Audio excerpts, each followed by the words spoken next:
It's time for a little Funky Friday. From their funky hidden headquarters, your hosts, Keith and Gary. Not Jerry. Hey guys. I'm sitting here in space, floating. I wish I was. I'm in so much pain right now. There's no stairs in space. And I'm just going to let you guys know I'm not going to type responses. I said hello in the chat, and it hurt so much I said I'm not going to do any more of that. To answer your question, Dust Wolfen, I'm still in pain. So are we. Hi, Penny. Let's see who else is in the chat. Of course, Dust Wolfen is here. King Sport Cow. Let's see. Aaron Ratliff is here. What is up? I'm scrolling. That's it. Nobody else wants to watch our show. So anyway, I've taken it easy this week because, apparently I've forgotten how stairs work. Yeah. And my cousin was like, oh, I'm so sorry you fell down the stairs. I went, no, there was no down the. I fell off the stairs. There's a world of difference. There's down the stairs means you might hit a few of the stairs going down.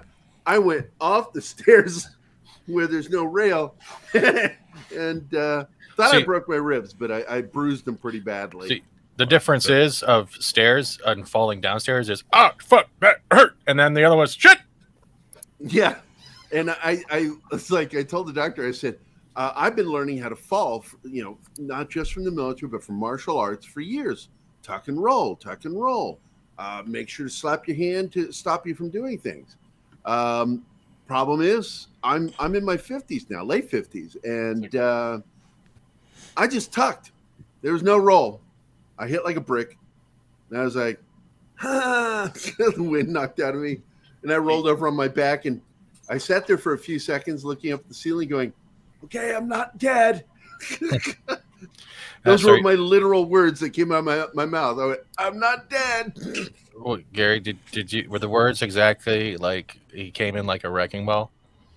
He came in like a wrecking ball. You know, when I first heard it, I kept thinking, wow, here's to Gary the unknown stuntman. Yeah. So Super Gary Osborne. It was so awful. And then I go upstairs and I decided, I'm going to have to call the wife and tell her. And so I do. I called her on the phone and I said, my exact words were, I'm hurt. She's like, what? I'm hurt. Quit making me repeat myself. And then she says, I'm 15 minutes out. And I'm like, what? And she's like, yeah, I was coming to see you for Father's Day. Surprise. But Gary, we've all pitched in. All the pop culture Mindfield and friends have pitched in for something for you. We have now gotten you the Help I've Fallen and I Can't Get Up emergency necklace. Yeah. Is it in the mail with whatever Keith is expecting? No, it's usually no. I sent earmuffs to everyone else on the panel, so we don't have to hear you complain about it. What? Anyway, fuck you. Fuck you too. Fuck you. Fuck you. Oh, Jesus. See what I have to put up with? Listen here, 12 inches and not white. Let's go. 12 inches and not white. So, I love you, Steven. Fuck you, Steven. Fuck you, Gary. Why do I like you? Why do I listen to you? Because I'm valuable. Keith is typing out. And I actually have views. Where was Lee Majors? Not that many. Can you buy airbags for people? That look on my Facebook page. It was ridiculous. All of the wrapped in bubble wrap to just one photo after another. People suggesting how to keep me from getting killed, and I'm like, fuck you. But I've been taking it easy because I wanted to make sure I had the energy for the show today, and then 2 shows tomorrow, of which our first one will be Saturday Morning Fun Time, Sadly today, by the way, Frank Fosco, comic book artist, creator, was supposed to be here. He worked on Chuck Dixon's last comic, but he was just fucking hammered with work. So he asked me, he says, I'm like, dude, no, I'm an artist. I get it. Now just take it off. We'll find shit to talk about. And so I hit up Keith and Steven, and we found things to talk about, which I think is really good. I think it'll be a good show. But tomorrow's show, what the fuck are we doing? Oh, we're going to do Doctor Who. Like, what the fuck happened to Doctor Who? Because we were promised one thing. I mean, so much so they even shot footage with this actor. And then all of a sudden, BBC pulled the stunt. And we've got Queer Eye for the Straight Guy Doctor Who now. Not that there's anything wrong with that, but it's not the show for me. Isn't it Queer Eye for the Gallifrey guy? And it's not like there's anything wrong with the actor. For being funnier than me, Steven. It's not like there's really anything wrong with the original actor at all. It had nothing to do with him. Look, I don't care if the actors are queer in real life. Yeah. Really, I don't give one fucking shit. But when you see shit like what we just saw, Keith, what do you think? Oh, geez. More often than not, you're usually thinking that there's something wrong with the person they originally hired. That they did something wrong or something like that. And now this is a case where the actor did nothing wrong. You know, you just, in November, you're Doctor Who, and, you know, a couple of months later, you're not. So. And you've been replaced by this weenie of a guy.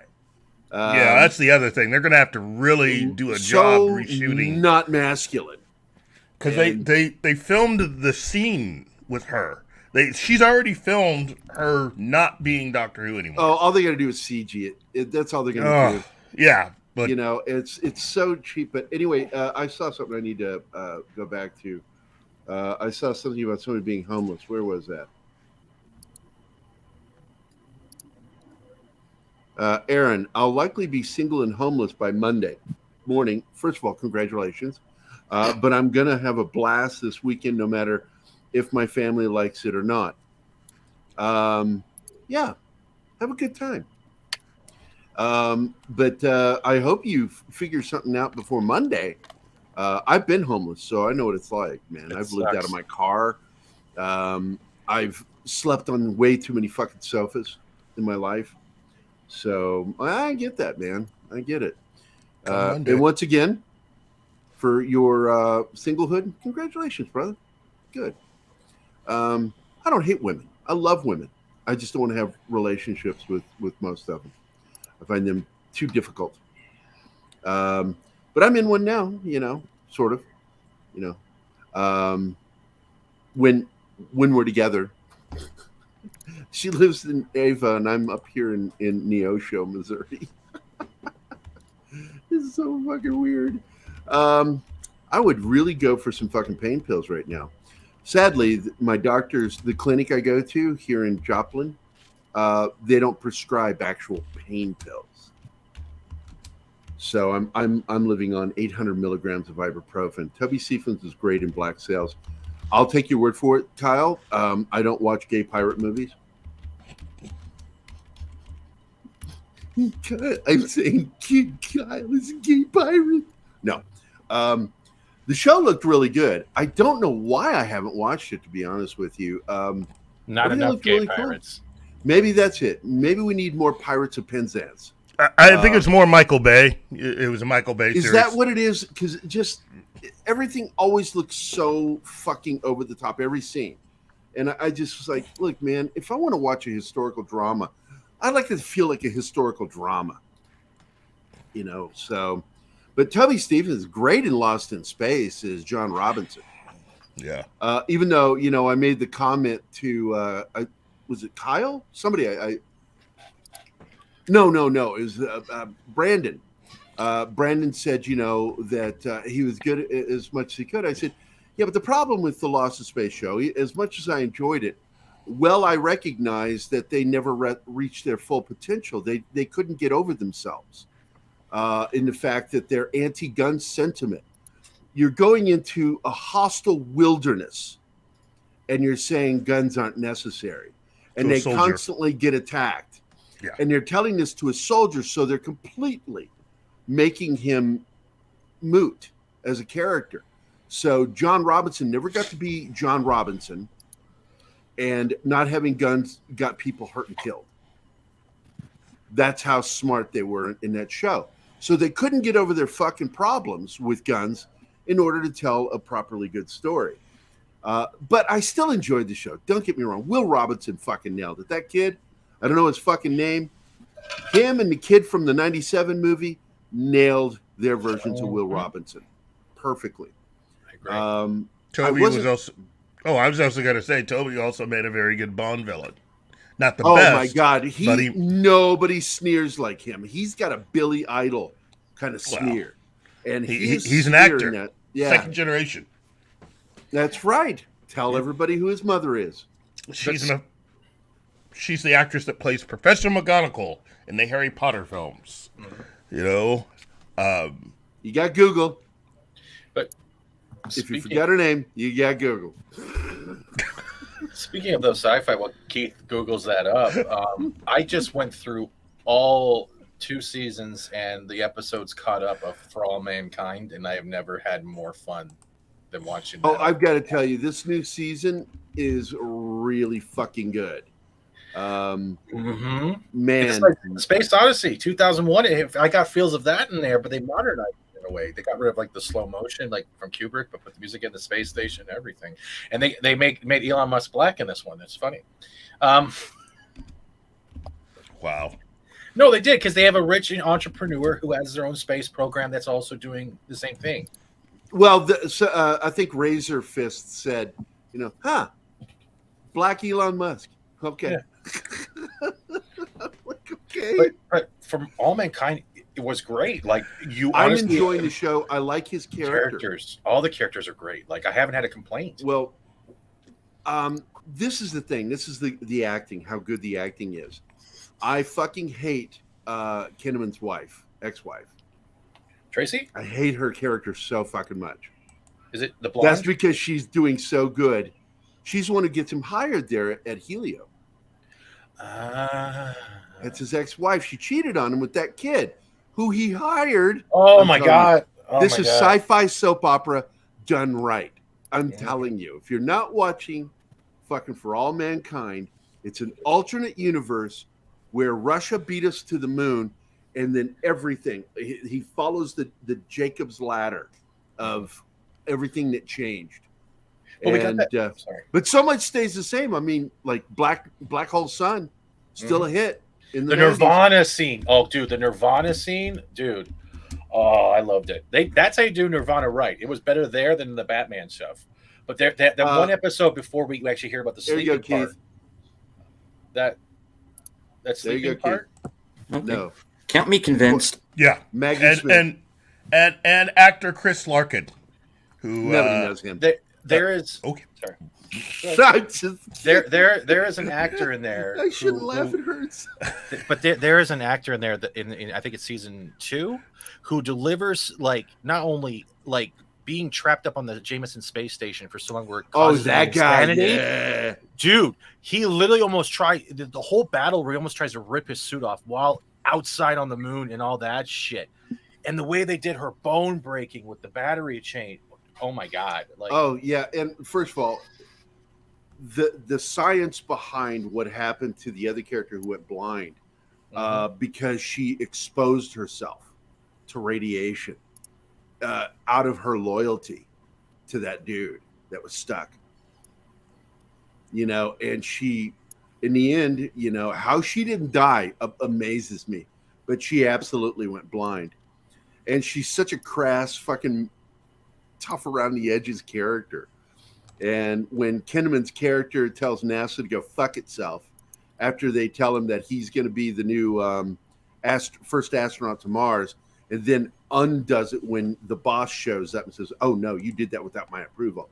You're fired." And he's like, "Fuck you. I'm going to go to Helio and be the first man on Mars." It's great fucking writing. Ronald D. Moore is fucking nailing it with this show. But And even people say, it's woke as fuck. I'm like, really? No, it's not, because each person, the females included, better fucking do their job, or they're fired. But that's also how this alternate timeline is pushed, and it doesn't mean it's woke. It means, okay, so they got beaten to the moon. What other things can we feminism do first? its job is what they're showing. Yeah, but it's showing what it's literally like a kid game. Who can be first to do what first? And that's the whole debate of this. Well, that's always been the war between Russia and the United States. Yeah. It's like, who can do a better job in Afghanistan? Well, clearly we did, but then we failed. So and then we actually did a better job in Afghanistan, helping them do what they needed to do, and then failed in the end. It's the same way with Vietnam. We actually won the war before we lost the war. We won it and then voluntarily lost it thanks to our Congress defunding the military's actions in Vietnam. So we had to do an immediate pullout. And seamen went everywhere. I mean, sailors. Gay pirates all over the place. The pirates of Penzance. That's what happens when you pull out. Yeah, pirates and tights. Oh, God. So, Anyway, yes. And those, by the way, were Republican senators that defunded the war. Republican. So, I always remind my fellow conservatives, we're not always right. We do some fucked up shit. And that cost 2 million people their lives. 2 million were murdered because of that pullout. And I'm not talking about seamen. Anyway, that's my history lesson for the day. Wait a minute. Hold on, Isaj. Is that true? I don't remember reading that. I read science reports all the time. When did that fucking happen? Allegedly. Yeah, I don't believe that for a fucking second. No, the guy didn't get to the moon by a mission. It was he crashed? Yeah. Shit, was it Tommy Lee Jones? No. It was a Russian from Nobody gets that fucking... Fuck you guys, man. No, I you're get Clint Eastwood movies. I'm not telling you. I saw that. It's true I get or it. not. Space Cowboys. Yeah. Tommy Lee Jones ends up on the fucking... I got it. You better have. I saw that look in your face like, wait, what? And I'm like, fuck you, Keith. No, I definitely got it. That's a great movie. Heck yeah, it is. Tommy Lee Jones dead on the moon. Not to mention on South Park, there's a dead whale up there somewhere. Killer whale. Don't know your Do I want to know how that happened? It's fucked up. These guys, the announcers at Sea World or Sealand, whatever they called it in the show, tricked the kids into doing voices in a microphone, pretending to be the whale. I'm from the planet such and such. I'm so lonely. And so they kidnap the whale using Worf from Star Trek and find a rocket in Mexico, as I recall. I think it was Mexico. And they get the whale shot up into space, and then the final scene is it dead on the fucking moon like Tommy Lee Jones. It's fucked up, man. You got to have a fucked up sense of humor to laugh at that shit. Gosh. Yes, Mom, these are my friends. She knows I'm his friend. But hey, we got private chat. What's this about? Lee Majors. What the fuck are you asking, Keith? I don't know. That's a joke from way back. Did any of you guys watch The Boys' newest episode at all? Oh, that's a great quote right there. For our friend who's looking at a potential homelessness on Monday, the lyrics, come Monday, it'll be all right. Come Monday. Yeah. Now, what song was that? Monday.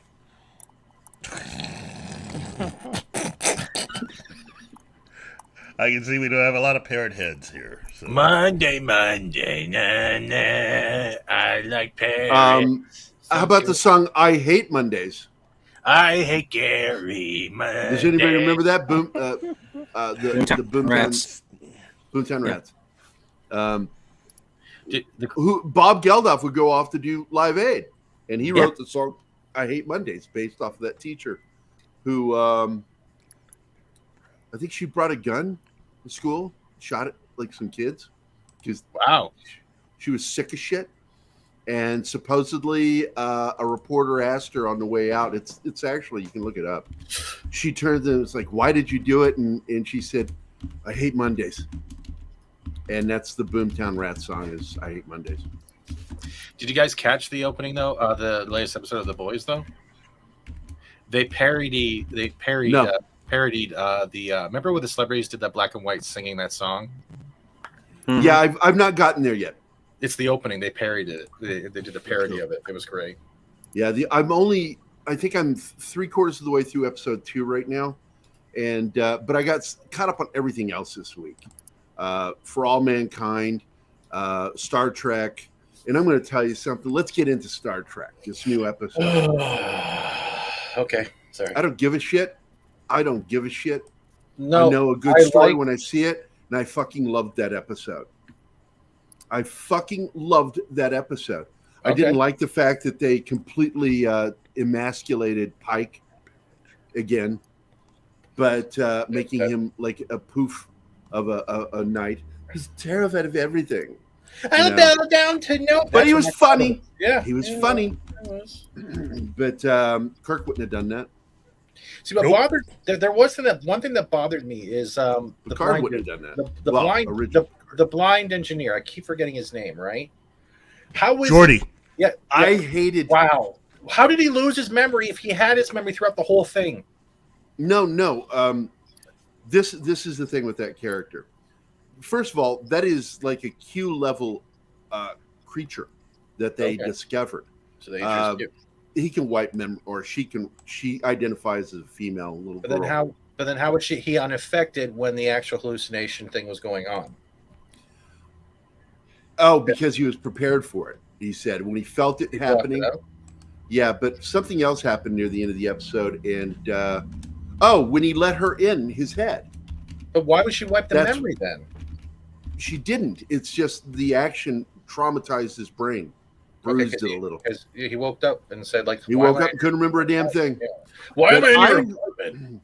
Look, they had something traumatic happen to him, so that clearly has to be the answer to what happened. I don't, because they would have mentioned a wiping where she wiped his memory. I think it's just simply that when she occupied him,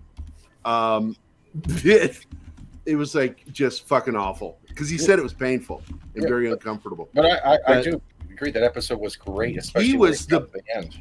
I disliked him from first episode. I fucking liked him in this episode. Mm-hmm. He was really good. That man was MacGyver. You are thumping away at those keys, Keith. He was MacGyver, Gary. He was pulling out the socket wrench here, sonic screwdriver there. He was such an asshole in the first episode. This time, he was less of an asshole and more a guy that knows his fucking job. And I like that. I enjoyed all the characters in this episode. Everybody did a great job. And I enjoyed the fucking story. You know, and you get sometimes you get what you don't want, but what you don't want is sometimes what you need. And that was the end of the fucking episode. Sometimes what you get is what you needed, even though you didn't want it. He got the response to her condition because him pulling her out. And there was a really good question that was asked by somebody. If you know that character is potentially going to die, why do you keep pulling her out just to read to her? That's your own selfish needs. And I agree. I think that was Shinatsky that asked that question. I'm like, that's actually a really good point. It's a valid point. I wouldn't do it. As much as I love my daughter, I would absolutely not take her out of stasis if I knew that it was putting her even a step closer to death. But I think the reason why he was doing it more because it's also related to the last episode where with this new research, he was hoping he could find a way. If you remember, like the ones that don't give out tech, but that scientist gave him something to start on. So I think that's why it was more elaborate that he was bringing her out more and more. Yes, it was selfish, but I think he was trying more and more to get a cure. But it was also don't forget Martin. Don't forget the second half of that sentence. which is you can't always get what you want, but sometimes what you don't want is what you need. Mhm. And that was the theme of that fucking episode. And I loved it. I'm like, holy shit, second solid episode from beginning to end. Who was it written by? Not that Bill guy, somebody else, because his 2 episodes are done. Whoa. Somebody else competent that could write on that show? Well, let's go take a peek. I'm going to pull it up real Well, quick. be still my heart. But quickly, Zach's, he did give the entity permission. That's how they were able to have. It wasn't like a Vulcan rape. Yeah. He literally gave permission. He said, "Okay, I'll try this again." And the entity came out of, I believe, the console or whatever. And he asked the little girl, please ask her to be nice and take it easy on me. Mm-hmm. And I like that. I'm like, that's actually a solid request. You know. I really enjoyed the fucking episode. It was really odd, but it had an almost classic Star Trek feel to it because of it. Almost. But I was trying to look.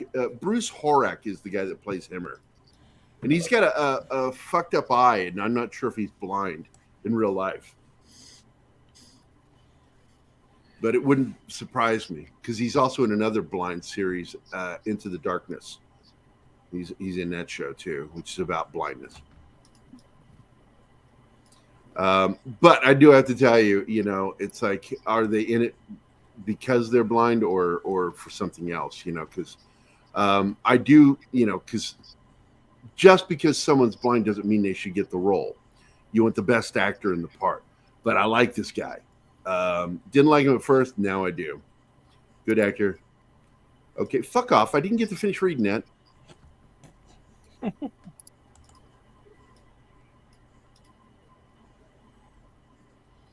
Kyle, it's true. No. Fuck you, Kyle. Screw you guys. Going home. No, I did get up. Fuck you, Kingsport, Cal. I got my ass up. It was painful, but my body was still kind of in shock at first. So your body shoots out endorphins to block the pain receptors. So I was able to get up. And then by the time I made it up the stairs and sat down and called my wife, I was like, endorphin zapping, pain kicking in. Anyway, Gary turned into that woman that was hit by the air conditioner from Happy Gilmore. Help me! Please help me! That was on his windshield. Yeah.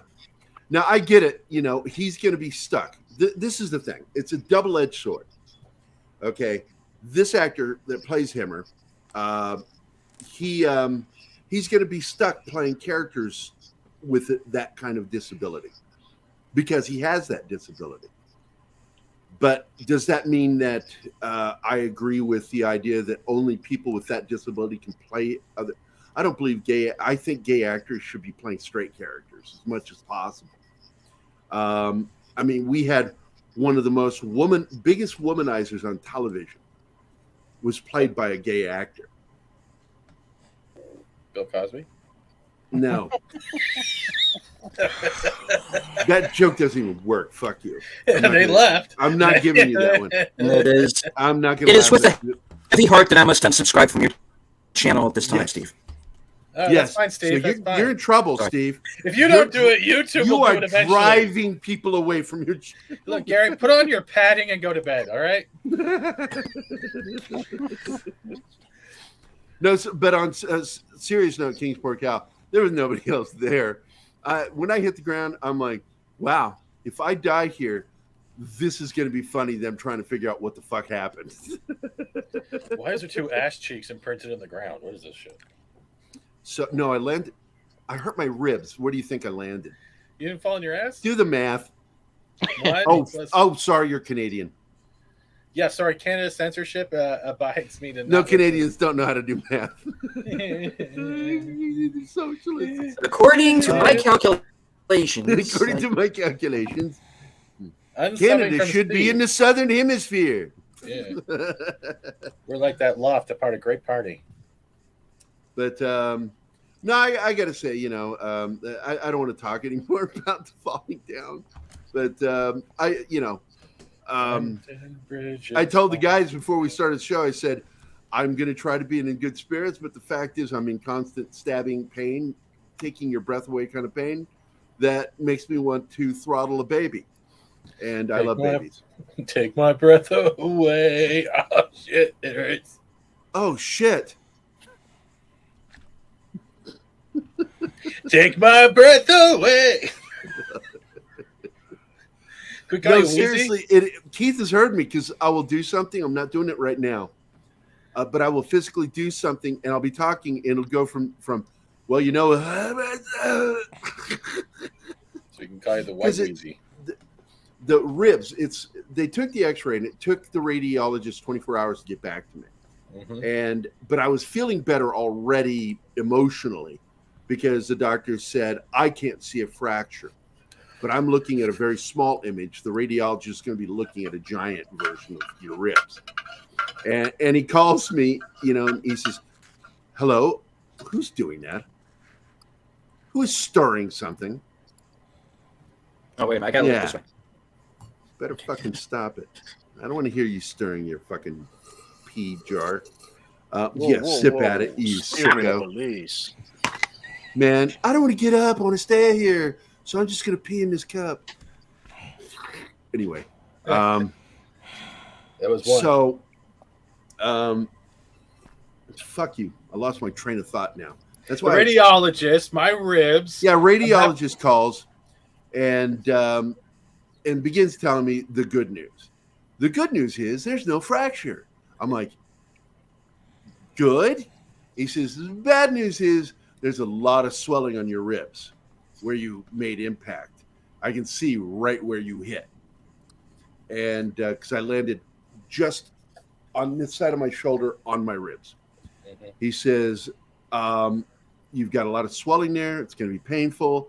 I suggest wrapping, but and I said, I'm not going to wrap my ribs. It's not going to fucking happen. I have nobody to fucking wrap it with me. I need help, and there's nobody here for that. So, yeah, that's not going to happen. I'm just going to have to deal with it.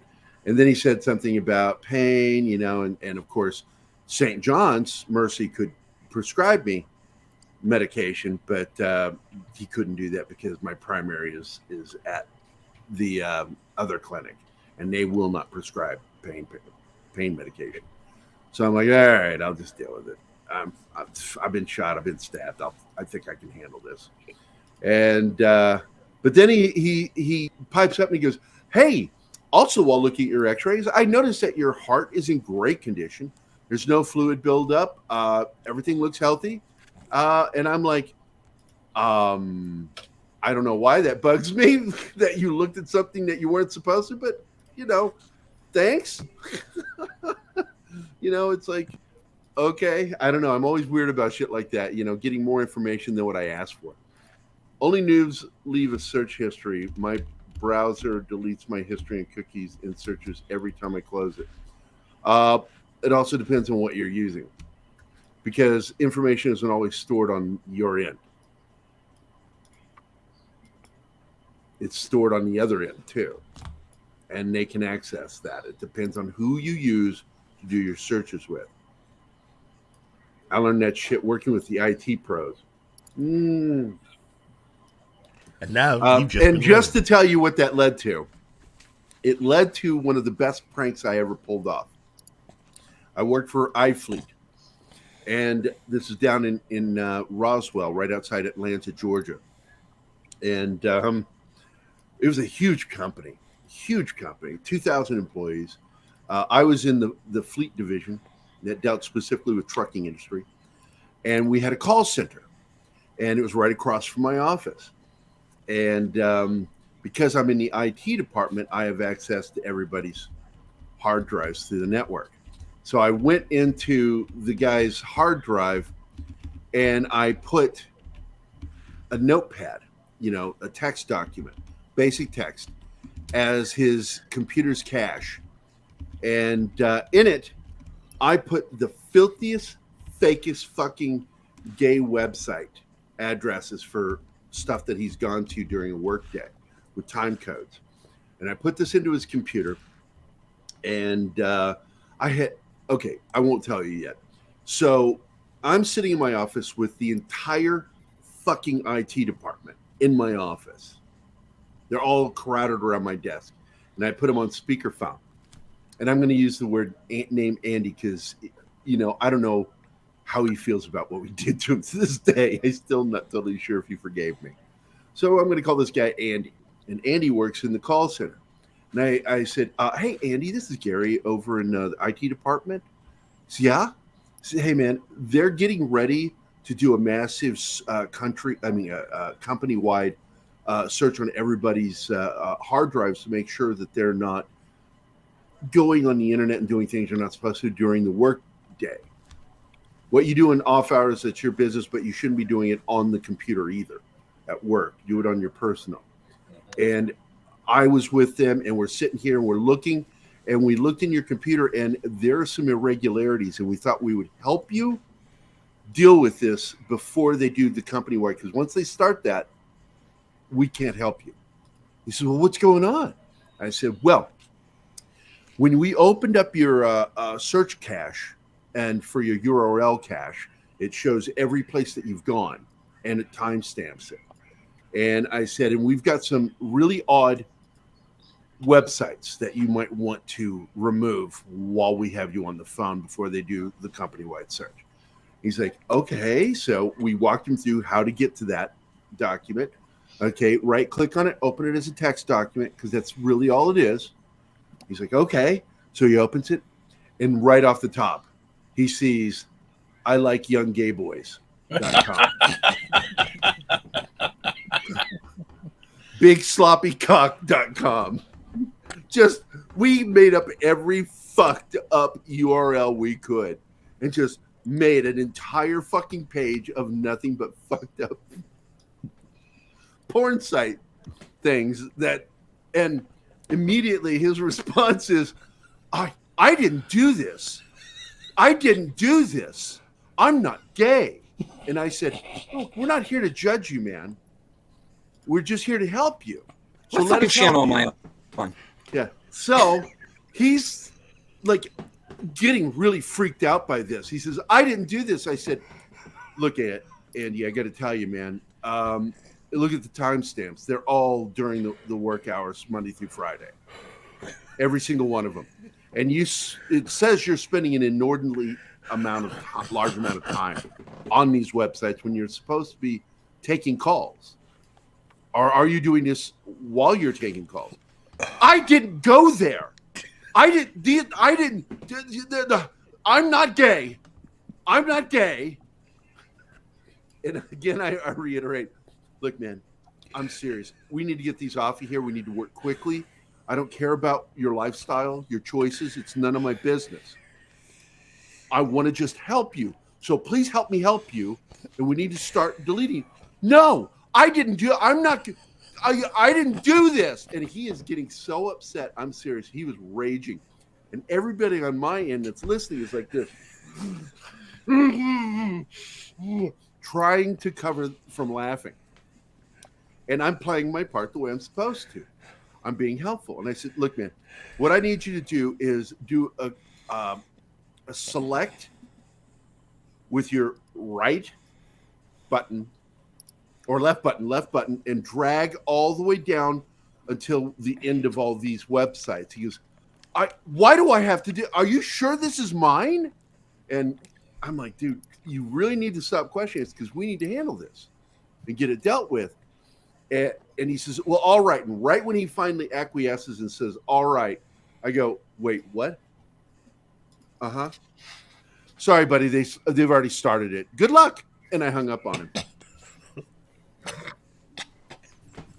He burst in my fucking office, and the entire IT department is sitting there, and they're just laughing. And he walks in, and he just looks at like, oh, I fucking hate you guys. You better fix that. And then he walks out. Really fucking angry. It was great. See, I would have followed it up and got him a custom T-shirt with all those URLs on the back of it. I think the fucked up thing and on the front, I'm not gay. I'm not gay, but like cock.com. Hey, just because a straight man kisses another Send your straight man. letters. Yeah. Not that there's anything wrong with that. Yeah. All Just right. because a straight man kisses another straight man my doesn't God. make it gay. I have relationships with women and I have Well, sex with men. it's like I've said to all my friends, man. You're not officially gay until you do it twice, or really, really liked it the first time.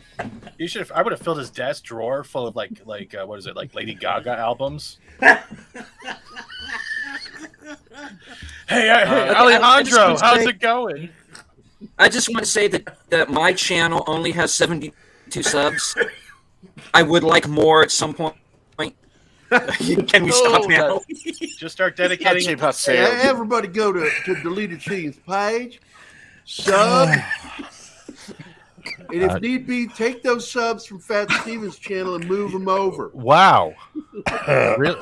I don't need anyone's help with YouTube doing that daily. Thank you, Gary, for that lovely public service announcement.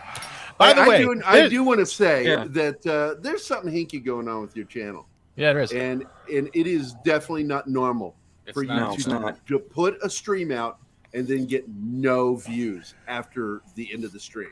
That's not normal, It is. especially gaming streams. Mhm. Really not fucking normal. I'm telling you, somebody's targeting you. I know. Hey, Paulie. Oh, is I'd it also- on here? Yeah, this stream Hi, is. Polly. Hi, Polly. This stream is sponsored by Help. I've fallen and I can't get up. Again, that is not what happened. The picture's so perfect. Oh, there you go, Steven. That's from my buddy Paulie to you by a fucking microphone. When I get around to it. I have an extra blue Yeti lying around. It's been Okay, used twice. look, I don't know what the fuck that means, I don't know what that is. but maybe you Blue should let Yeti it free. snowball mic. You know It's what the brand. snowballing is, right? Yeah, it's when you fall and you can't get up. Like Keith knows. You Oh. snowball down the stairs. So yeah, because this weekend we were. I'm talking sorry, about, chat. We were talking about the failure of the finale. Let's move into this. The finale of fucking Kenobi. Obi-Wan Kenobi, Okay. and it's like woke. it's finally over. Thank God. It's like I look. I want to be nice. I want to love things. I like enjoying entertainment. I really fucking do. But when I go in and feel like I'm the only one fucking trying, you got a problem with your fucking show. You're putting all the work on your audience. And that's what Obi-Wan Kenobi did. They put all the work. It was Worst Star Wars series ever. It wasn't even a series. It's not even going to be a miniseries. It is the very definition of a miniseries. I've seen Benny Hill shorts with better 3 running episodes scenes. is a miniseries. It was 6. Yeah. All right, fine. Thank you for correcting me. have But I've to seen make- Benny Hill with better running scenes. You telling me Yes. 3 bounty hunters can't catch a 9-year-old and you get outsmarted by it? They made it. They're making it a cartoon with real people. That's all it is. Look. It's watching gummy bears. If anybody Gummy bears. wants the link, I will share it with you in private on Twitter. I won't share it on the public group chat here. It is a link to a fan edit of the entire series into a 36-minute episode. I sent it to Keith. Keith watched it. It is fantastic. So Had they what, shown what that- was it like with no Reva? It was actually really enjoyable. Very There understandable. was no Leah in it either. Amazing. Oh, I did It forget. got to the heart of the story, got to Yes. the fucking point, Yes. and that should have been it. It should have been a 36-minute fucking movie. Still, the lightsaber fights just were weak. The best one was the flashback, but I don't know. Did you guys catch that cameo though? I'm gonna share it for you. You guys caught the cameo with the final scene, right? Yeah, I'm not showing it.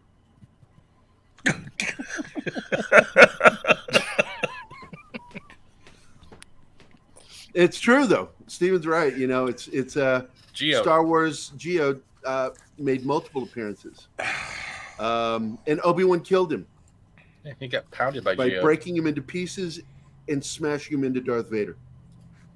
So there you go.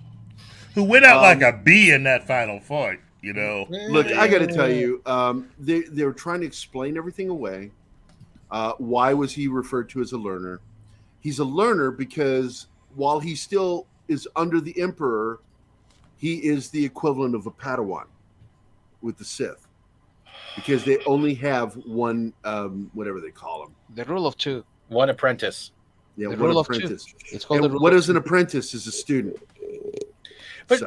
but that's the shit that bothers me with this whole thing. Let's look at the fact that he goes, then my friend is truly dead. No, he's not. He's still standing there. Kill him. Save the rebellion. Just knock him out. Yeah, No, by I'm gonna not leave. look, I agree. By not killing Darth Vader, he just caused millions of deaths. Obi-Wan caused all this. Millions of deaths. Yeah, Obi-Wan But killed Alderaan. I will tell you this: a lot of people were like, you know, the big complaint was the complaint about him not. You shut up, Polly. Obi-Wan killed Alderaan. Hashtag.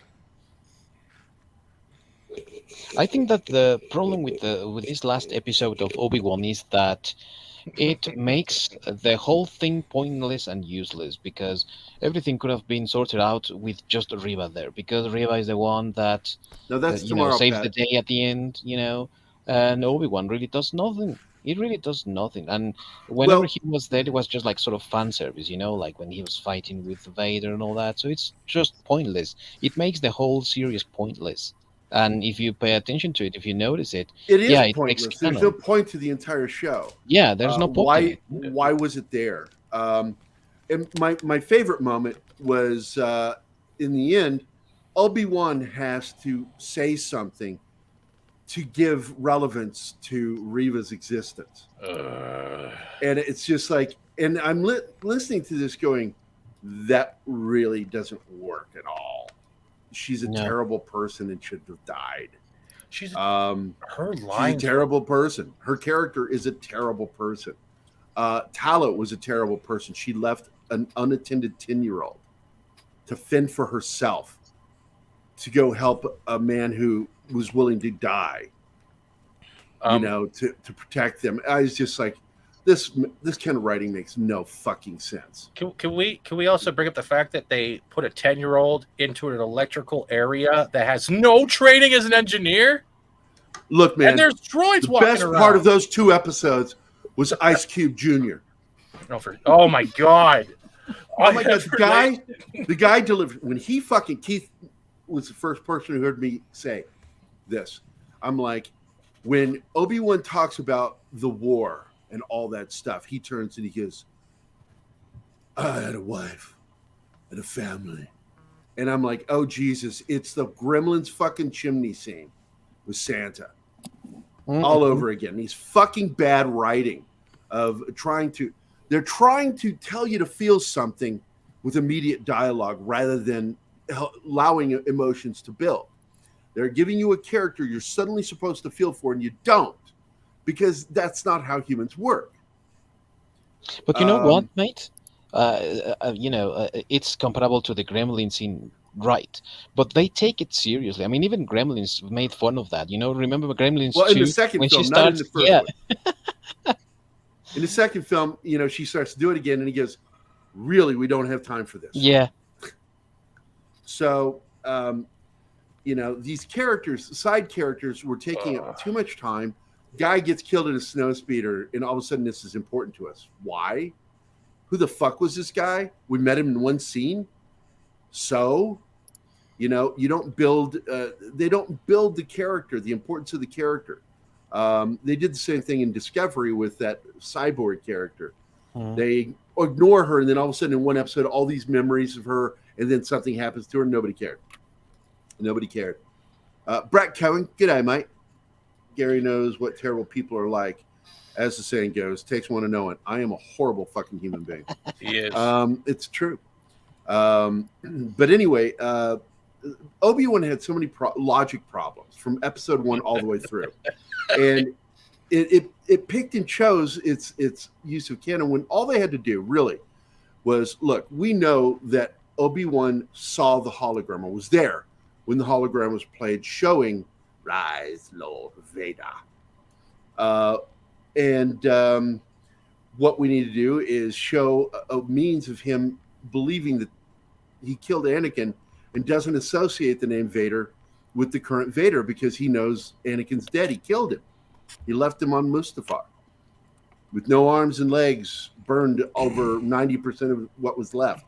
Smell like marshmallows. So, and it goes also back to my criticism of George Lucas that he should have killed him. And then the Emperor revives him rather than, because then it's more clear in the end that Anakin is dead in Obi-Wan's mind. But in his mind, he's dead. He doesn't know he survived. So they had an opportunity for a mystery. And of course, somebody says, well, Emperor Palpatine referred to Anakin as Lord Vader. And Obi-Wan's like, but I killed him. There you go. He's dead.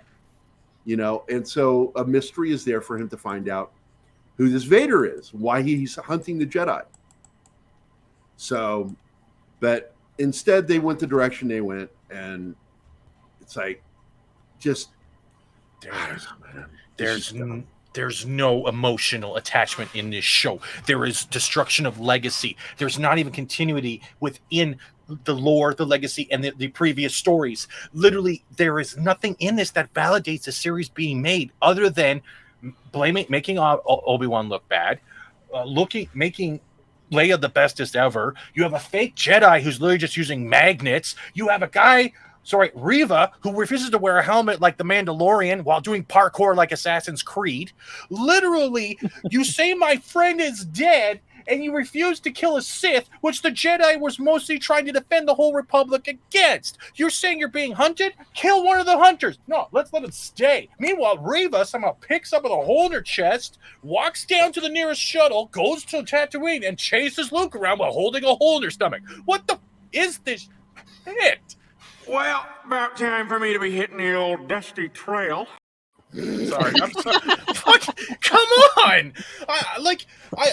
If Disney gives good Star Wars and there's good moments, I respect it. Gives good Star Wars like it's Ed. You know what I mean, though. The writing is shit. Yes, that is true. It's poor writing. It's bad writing. And you know what? It really you is. See it also. You also see it with Reva, how she changes heart. She goes killing people, and You and also cannot her have a character justification- like that shift like that. It doesn't make sense. No, I don't think she originally existed. I think she was part of the rewrite. I am. I'm not surprised to hear even that. if she was, I mean, she wants to avenge this slaying of children by going herself on her own rampage of killing people and slaying others and trying to slay a child. And other Jedi. Another Jedi. I mean, it's just idiotic. It's KK logic, people. Or as Trey Parker, Matt Stone would say, Dum dum dum dum dum. All right. Let's go back here. Let's also look at the fact that not only, let's say, Tatooine is now safe, he can watch after Luke, and then he leaves Tatooine to drop off a robot from batteries not included. Can we highlight this? Hey, here goes my responsibility to the wind again. I'm sorry, you couldn't mail it? You can't tell me Bail Organa is not going to be noticed by the Senate with any of the transmissions with Obi-Wan and already give away the position of the twin? Excuse me. Hello, I'm sorry. That's the other thing. Bail Organa used to be part of a secret organization. He would know about the dumbness of sending something out. Yeah. And you refer to that in filmmaking as Deus Ex Machina. That's where you put something in that's not really good in order to make something happen. Okay, I got another one. I got another one, Gary. This is the best one. Y'all, for all your Star Wars fans are here. Let's get this straight. Lightsabers can't kill anyone in this series, but they can go through a blast door. Yeah. Okay, You have a weaponized Hold shuttle. on a second. Let me give you one.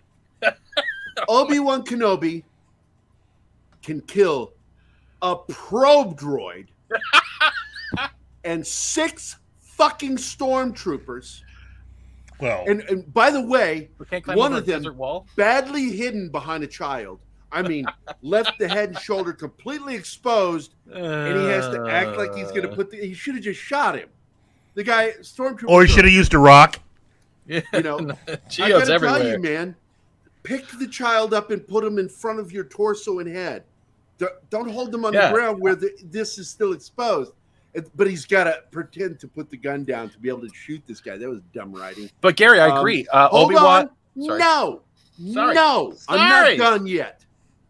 Then you've got a fucking gate, a limited 20-foot gate with areas around it that you can climb up around it, walk around it, or climb over the laser holding portion of the gate. But he's got to open that gate. Then when he gets on the other side, we see a troop carrier holding how many? 3 whopping big fucking stormtroopers with their guns down and their heads and shoulders above the hatch, where he could have just shot them as they were approaching. They couldn't have done a fucking thing. But no, he lets the gate drop, lets them run out with the weapons down in what we call the low ready position in the military. That's what that's called, low ready. And doesn't shoot them. But then finally they get their guns up and he's like, I better surrender. And he puts it down because of one thing. Once again, Deus Ex Machina. This is set up not for him. It is for Tala's character. Now, instead of doing it smart, because they had the 501st there, they had plenty of people to fucking play stormtroopers. They should have had a dozen come out of there. Yep. And have him take out some and Tala suddenly shock him and take out some. And so therefore, with assistance, they both take them out. Yeah. While he's protecting Leia. There you go. That's a well-written scene. But that's not what they do. Deborah Chow directed a fucking moronic scene where we just showed him killing a probe droid by himself right in its fucking face. Han Solo and Chewie knew better than that shit. Yeah. He fucking did it on his own, took out the stormtroopers. Now all of a sudden 3 are too many for him. And nobody has a problem with that logic. Can't figure out how to go around a fucking gate. Nobody has a problem with that logic working on Star Wars today. Nothing makes sense in this, Nothing really No, makes it's sense. dumb. From the very beginning, like the first episode, I said, this is shite. When Bail Organa travels all the way down to Tatooine to ask for Obi-Wan's help, we know that Organa was could have part of a gotten anybody to conspiracy do that started that. a rebellion. I mean, it's He just... could have gotten anyone to do that. I mean, and he had to take him. And it was just completely idiotic to think that he, being part of a conspiracy that will turn into the rebellion, would be there exposing what would become, like a weapon against the Empire The or something. Ewok movies were better written than Yeah. this. Totally. I agree with And Gary. I'm not kidding. They were written better than this. Mm-hmm. I do agree with Gary. Obi-Wan should have picked up Leia and held him at shoulder level to protect him from blaster fire. I do agree 100%. Obi-Wan, not the stormtrooper.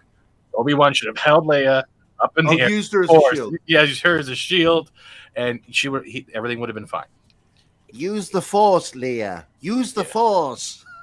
Let's also look at the Shield fact me from their blasts. Let's look at the blast doors for a second and how they brought all those CGI troopers down and the forklift laser, but they had an armored shuttle that could have blasted those blast doors open right away without the use of a lightsaber or that cannon and infiltrated the whole base while having aerial support from keeping any ship to take off. And if you're watching the CG in that thing where the shuttle gets ripped apart by Darth Vader, you don't see the second shuttle magically appear out of nowhere and take off. Even their delivery in imagery is messed up in this series. It is literally Disney telling new Star Wars fans, "You're this dumb. Enjoy it." They're calling you dumb. They're calling you dumb. Yeah. That's Yeah. Yeah, and by the way, I want to talk about something. Okay. When Keith and I, in particular, I've been a professional film reviewer for 30 years. I went to film school. I've been working in the entertainment industry for decades. So when somebody who doesn't work in the entertainment industry or do anything involved with professional writing tells me that their personal opinion is as valid as my professional opinion, I don't give a shit if that hurts your fucking feelings when I tell you no, it doesn't. And I think you're an idiot. I have a lot of friends that I think are idiots. that like stupid shit. I don't fall for that shit. I tend to congregate with people with a little more intelligence when it comes to storytelling. And but I've absolutely had it with people fucking using that. Well, I liked it. That makes it good. No, it doesn't. And when I give my opinion, you'll know when it's personal. This is my personal opinion about my professional opinion. I'm not going to pull any punches. And I've lost friends over this shit. Keith has too.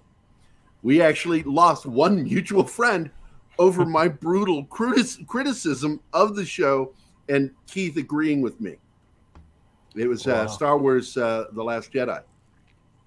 I even wrote how it should have worked, how it should have gone. This is what they should have done, and it would have been a coherent story. Yep. Disney Star Wars is in a separate category of Star Wars. They're using the names the same way Kurtzman uses the names in Star Trek. There is no longevity. There is no rewatchability. There is no love or attachment in any of this, except this for member. This is all going to end up in moratorium. Do you remember that term? Disney knows that word very well. What does it do with films when it doesn't want to release them anymore, or shows? It puts it into moratorium. And it sits there, some of them never to be released again. Song of the South, which I don't agree with. It's a beautiful film. They think it's racist for some reason. Well, look, a lot of things were kind of racially weird back when you made that fucking film. That doesn't mean you don't leave it out there for people to witness. It's history. Yeah. It's part of your history. Oh, revisionist history. I got you, Disney. I see how you work. Fuck you, Disney. That Gary had a great point when he says the moratorium, the morgue, pretty much. That is what they're doing with legacy characters. When they do a new miniseries or series, you can keep putting it up there, Martin. I'm not going to respond to it. Fuck you. Series. What Disney is doing is saying, you old fans, this isn't for you anymore, and they're making funerals and services for the old characters. And that is how they treat them throughout every one of these series. Boba Fett, Obi-Wan, Jake Skywalker. All of these things have one thing in common. They made them useless. Even Boba Fett, Stephen. Boba Fett it's funny. No, I agree with you wholeheartedly on Boba Fett. He was absolutely cucked as a character. I'm going to show this. This is what I posted today on my personal account. And I love that real Sean Crummell commented on it. I wrote, irreverence means without reverence, lacking respect for things meant to be treated with seriousness. Now, I'm saying this about Taika Waititi because Taika himself is a very irreverent person with everything. And I say that here. He's irreverent with everything.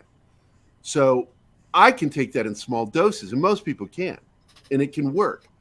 When it's all you do, it becomes tediously disrespectful. And Star Wars is equally guilty of this. And when I say Star Wars, I mean Lucasfilm. Guys, because I think that even, what's his name, Filoni is guilty of it. Well, even everybody running Star Trek, too. He has his nose tightly wound up KK's twatish area. No, twatish. And because he's a cowboy, baby. He wears a hat. He's a cowboy. Anyway,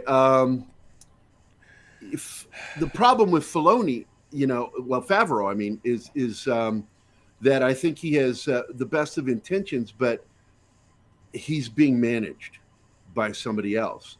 He got away with something, and he is absolutely going to be punished for the rest of his career while she's there. And that includes the Star Wars group, too. Star Wars Writers Group and Kathleen Kennedy put him in the punishment seat. And I love that Andre over at Midnight's Edge really broke down that Favreau had almost nothing to do with Boba Fett, but they put his name front and center because he was being punished for what he did, daring to make the Mandalorian, and more for bringing Luke Skywalker back as Luke Skywalker. A hero. Yeah, in a heroic moment. And Kathleen Kennedy, you notice it was right after that she suddenly lunged back into Star Wars.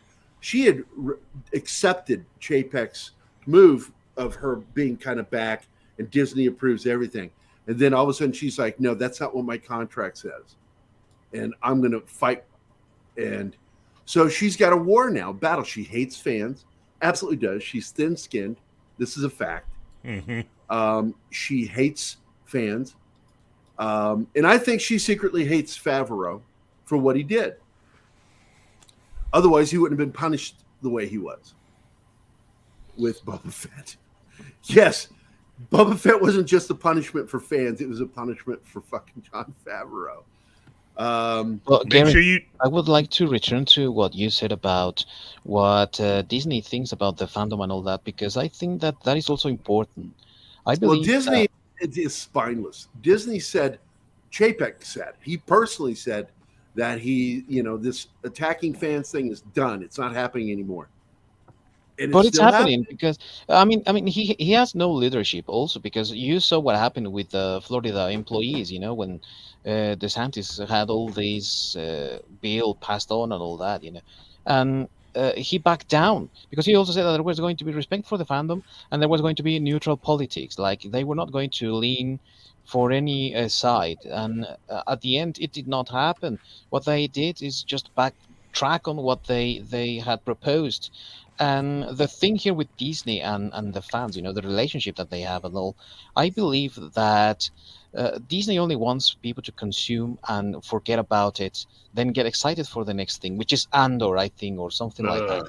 So I reckon that they are limiting themselves to disposable entertainment, not things like the classics that they used to create, Well, I'm going to tell you that they're using the same technique that Jedis use, but with member berries. That when Obi-Wan did the thing, these are not your droids. They're saying, remember these member berries. You love these member berries.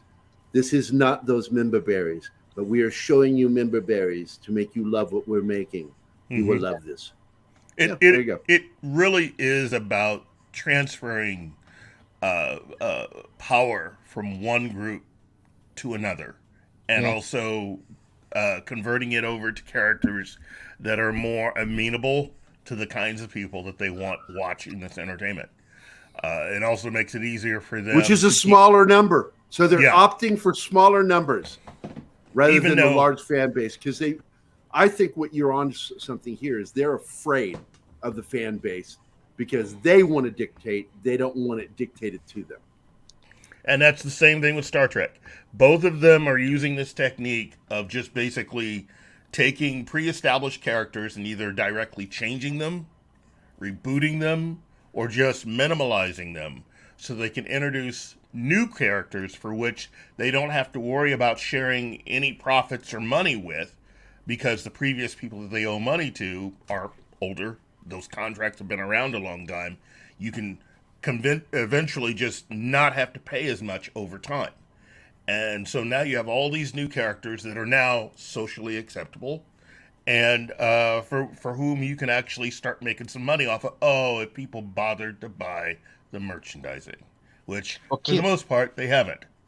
But kid, how new are they really when they are just rehashing old stories and old ideas? I mean, do you remember when Kathleen Kennedy said that they didn't have 800-page stories or something like that? Mm-hmm. Yeah. And they are rehashing and recycling stuff, coming from the video games, from Knights of the Old Republic. Well, again, just like with canon, they pick and choose what they're going to grab. But also you're talking as someone who has been a fan for a lot of years. You got to understand, okay? Anybody over, say, the age of 30, they're not really aiming at you.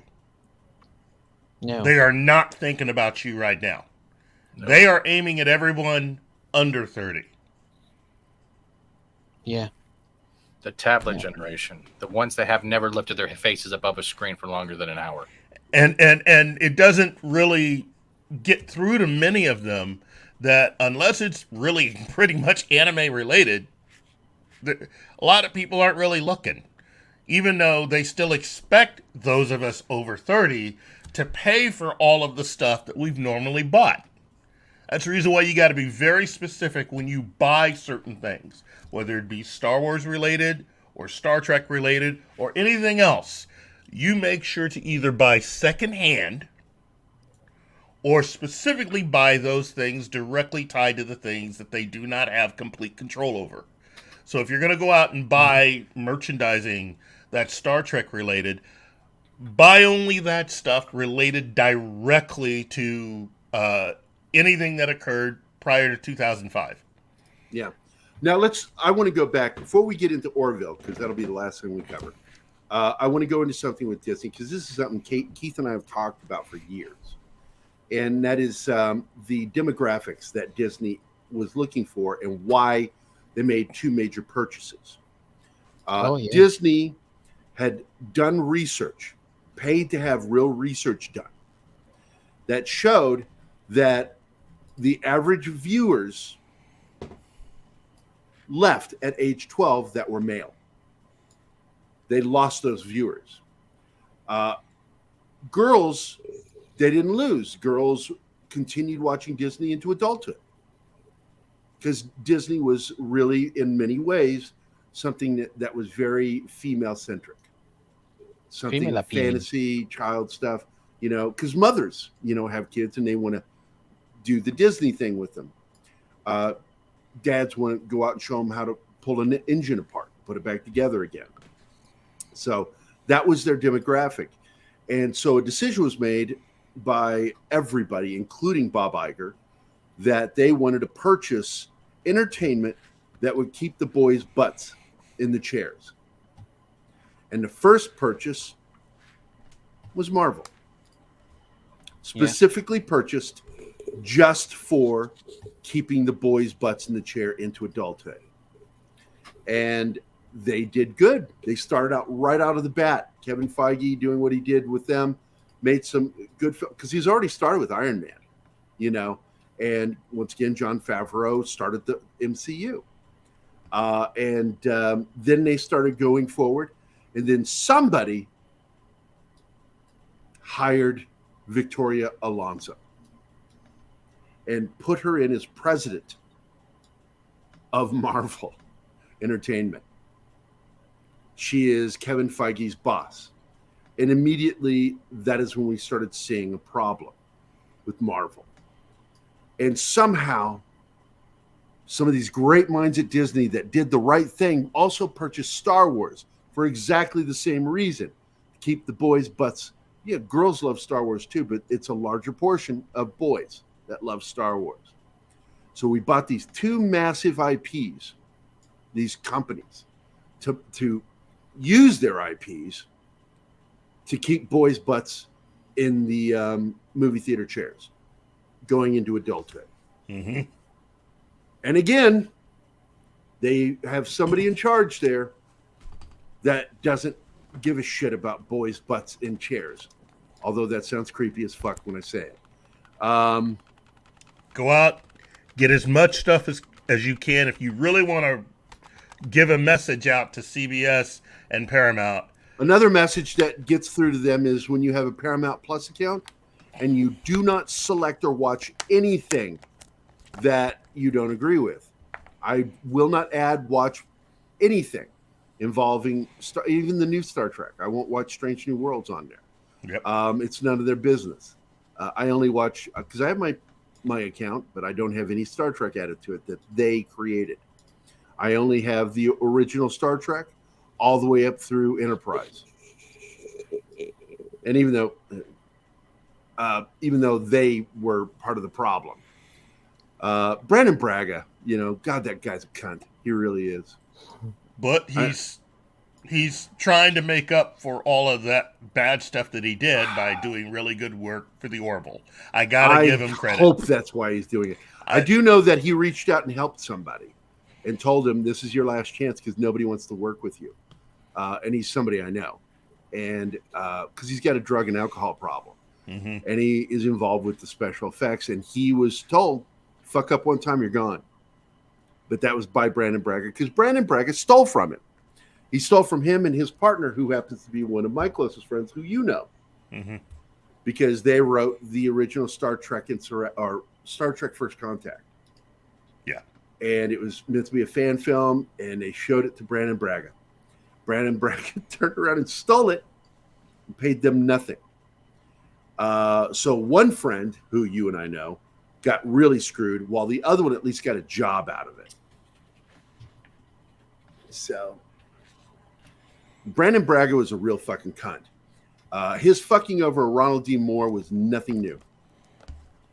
Nothing. Yeah, new. that seems to be par for the course for a lot of people who have come up through the businesses to eventually get rid of your more geeky, tied-in partner and try to make some sort of a career for yourself.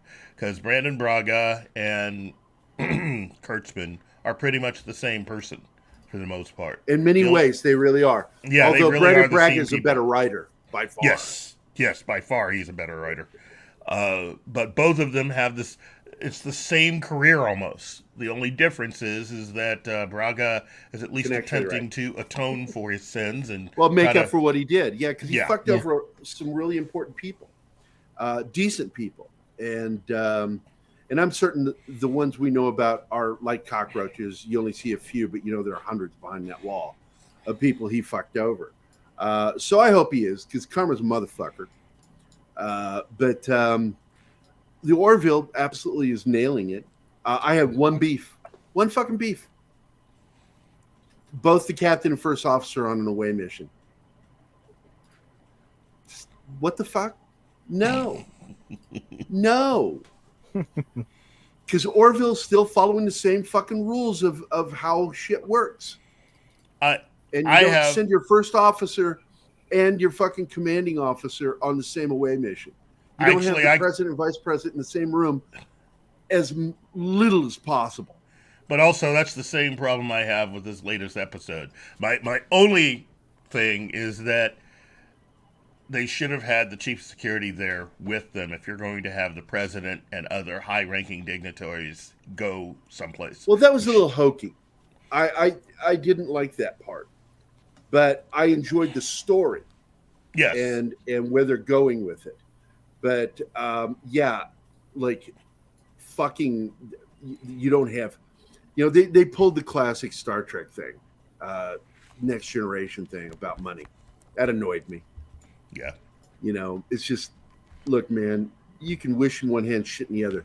You will never, ever destroy entrepreneurialism, because people want to get ahead. They want to have more. There's always the desire to have more. And what you're saying is you've done something surgically to change people to stop wanting more. When I hear you say people don't care about that anymore. Bullshit. Absolute garbage bullshit. But that doesn't bother me, because, look, he was a TOS fan, but he is more of a TNG fan. And talking about Seth. Yeah. And so you really feel the Next Generation, a lot of stuff he does. That bit of dialogue was there. But to forget that your captain and your first officer don't travel to away missions is fucking goofy. And I'm really like, what the fuck? Now, on this new episode, they didn't do that. Instead, they have the president of their known world. Their known world. The president over all of it. They take him and he doesn't have security. That guy's walking around with security everywhere he goes. If this had been Next Generation, Worf would have been there. Yeah. Well, they would have had more than that. I mean, the president has his own security task force. Yep. Everybody that holds an office has security. Yeah. So that was dumb. And once again, that's a little Deus Ex Machina stuff that gets, ignore that, the Jedi thing. Don't pay attention to that. Pay attention to the main story. The main story is what you have to pay attention to. Ignore the dumb shit. Can we give a shout out? Still good. Sorry. No, it's okay, mate. I just want to say that even though it's still a very good show and all, I think that it's growing a lot for its own sake, and adding more people to the writing stuff or something. I don't know, but it sounds like there are many bits that are not in line with what we used to see when it was, less known or something. Yeah. Can we give and you've of course seen. Oh, what? Can we give a shout out at least to Bruce Boxleitner being in that as one of the ambassadors, Captain Sheridan, Babylon 5. Gary, I'm sorry. Yeah. For those who give a shit about that, awesome. I I do, damn it. I do too. I'm just being an asshole. I like having Bruce in anything. I mean, even seeing him on Heroes when he made his 2 appearances was incredible. I think he's an incredible actor, and I think he should be doing more stuff. And follow him on social media, and his sons, both of whom are geeks themselves. So, fucking nerds. So it was. I mean, structurally, it was a good show. It was a really good episode. Yeah, really. And so I'm sitting here going, Star Trek Strange New Worlds was a good episode. I still don't think it's a good series, but it was a good episode. It was written well. I enjoyed the characters, the arcs in it. I enjoyed the premise of the episode. It was very old school in its approach. And finally, a character that I thought was shit up to now suddenly shines. That's Hammett or whatever his name is, the engineer. And what is he? Geordi? Yeah, the blind engineer. Okay. Well, remember, he was the blind helmsman first. Because they thought it would be fucking cool for a blind guy. He's based on a real kid named Geordi that was blind and was a big Star Trek fan. So Gene named the character after him. But Geordi ended up going to engineering. And I think it was a smart move because I think he really works as the chief engineer. In this show, this guy starts out as the chief engineer. But he's a real fucking cunt when he comes on. He's just so overly cocky as a character. You don't write that. You should never write a character's your first experience with a character to be so uncomfortable and expect people to like him. That's dumb. You have to find ways of making them likable and you make them endearing, and they really fucked up. This episode fixed all that. Now all of a sudden I like that engineer character. I'm like, that's good. That was well written. He was likable the whole episode. And I love the premise. The whole plot of that episode was really good. And then Orville, previous episode, I was irritated over Captain and First Officer on the away mission, but it was a good episode. I really enjoyed it.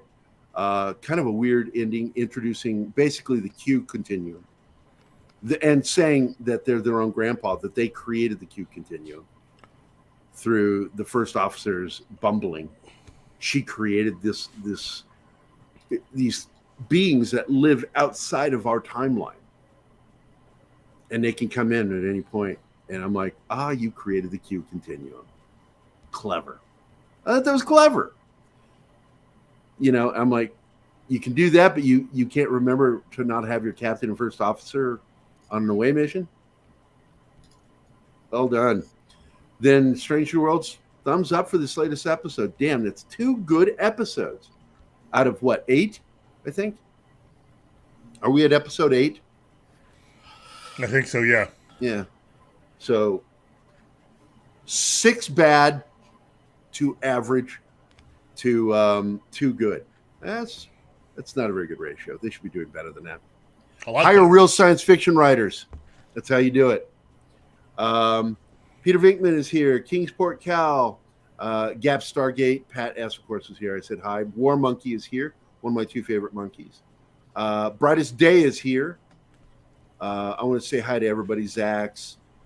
Fuck Keith Movie Geek. That guy annoys me in the chat. I don't know why. I guess because he should be talking on the show, not in the chat.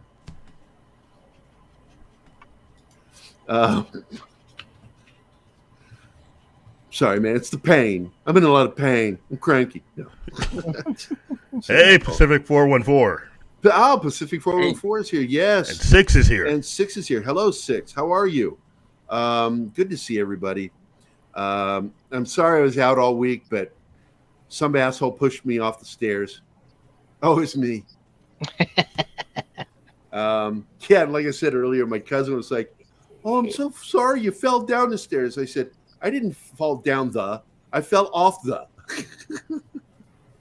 One involves tumbling. The other one involves straight to the fucking floor from 6 feet. I landed like a fucking brick. That's our sponsor right there. I tucked but failed to roll. I'm too old to roll, apparently. I hit the ground and I was like, I didn't roll. Why didn't you roll? Oh, I'm too old. So hi guys, hello everybody, good to see you.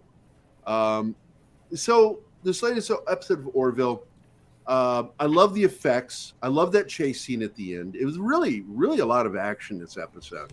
Yeah. Huge fucking battle. That came out of nowhere. I was like, oh shit. They managed to talk politics without being complete cunts about it. Because they involve both sides of the story, making them both look like fucking assholes, as well as having a point. Thank you, Seth MacFarlane, for not being a complete cunt. I love the premise of this planet, the Krill, being divided because of their connection with the Union.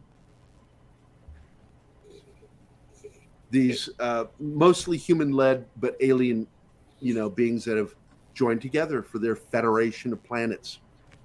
And the Krill are like, yes, we welcome you even though we don't like you, sinners. And then others are like, I cannot believe you're accepting them at all, sinners. So it's like you get the religious and then the deeply religious hating one another. It's funny. Sounds like Earth. Guys, I didn't want to interrupt, but I've got to go. Got to take care of something before I call it a day. Oh, got to get that porn going. Got you, buddy. Go work out that stress. I'm going to ask Deleted to get me one of those that he's got there in his bag, via email or something. Mail something. Oh, what, the pocket pussy? Maybe that one. When I was in college, man, just as a quick anecdote, I won't say his name because we're still friends to this day. We went up to Chicago, driving back to Eastern Illinois University from Chicago, and he purchased a fleshlight is what they call it. And he says, hey, man, take the wheel. And I'm like, I'm in the passenger seat, like, what? And he says, just keep your eyes ahead. And he tested it out while we're driving back home. And I'm like, you're the weirdest roommate I've ever had. Please don't ever do that again. I was young. And I think I was a little more accepting than I am now. That shit time and place, dude. Yeah. Once I hit my 30s, man, I was like, yeah, you're not doing that while I'm in the car. Actually, after the Army, I changed a lot about that stuff because I had a guy do that while we're out on security. We're out on guard duty. And he got up and walked away and disappeared into the darkness of this field and then came back 20 minutes later and admitted what he did. He rubbed one out. And I'm like, there are no walls between here and where you are at. And I have a problem with that because you basically beat off in the same room with me. And he just laughed. And I'm like, I'm not kidding. That's fucking weird. And everyone knows you go and do it in the town square or at the mall. I mean, that's or like Jim Woodward. Common knowledge. With soap in the shower. Jim will probably fucking kill me for that. If we're going off the rails anyway, I'm going to help you drive it off the rails. So. Oh, man, I don't need your fucking help, Steven. Fuck off.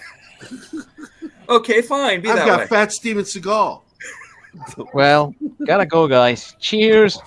All right, buddy. I'll see you later, man. Thanks for being here. Bye, Mike. Cheers, mates. And then there were 5. Excellent. The plan is working. And then 3. What are we, Genesis?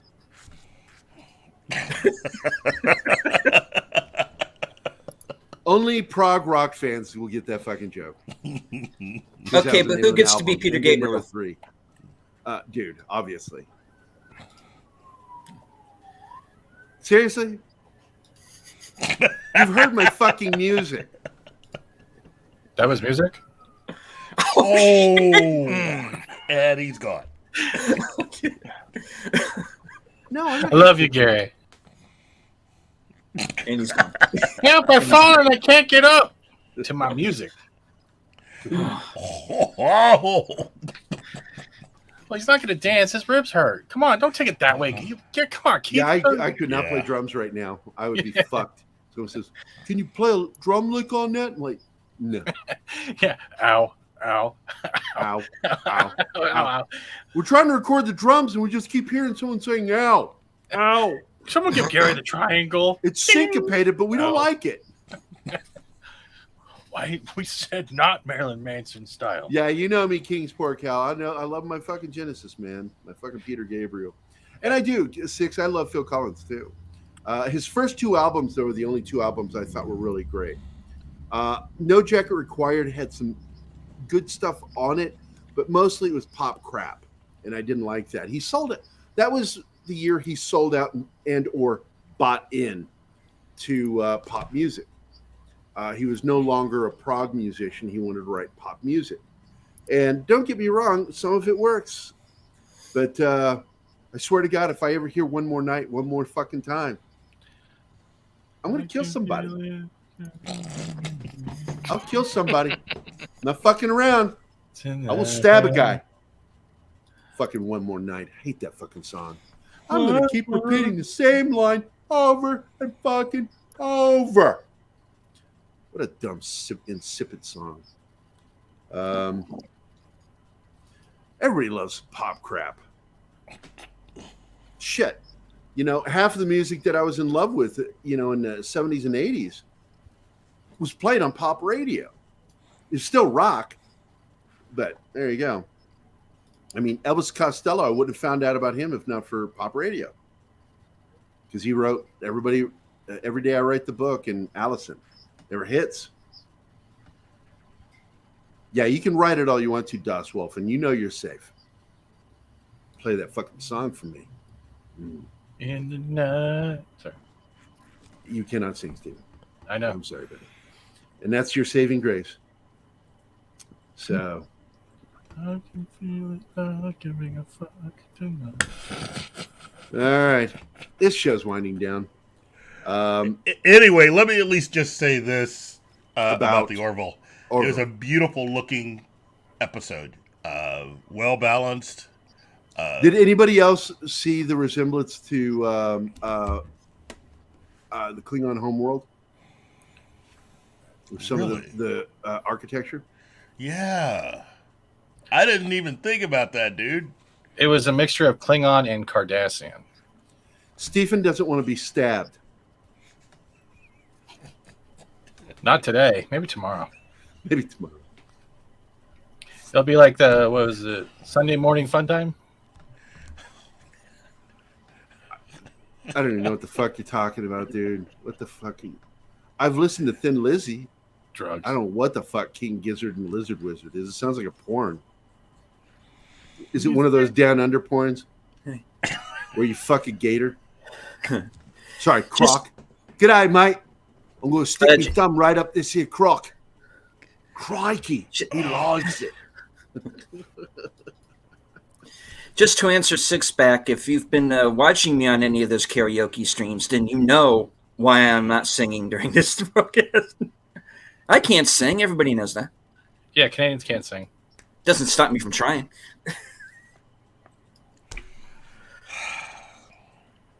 Anyway, good episode. Yeah. I really enjoyed it.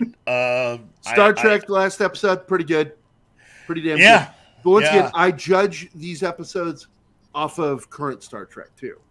I don't base my judgment off of previous episodes of Star Trek from good Star Trek. Because once again, it would be failing. It would get like a low grade. Last night's episode would get a C compared to old Star Trek. But when compared to Kurtzman Trek, it got an A. I gave that show absolutely an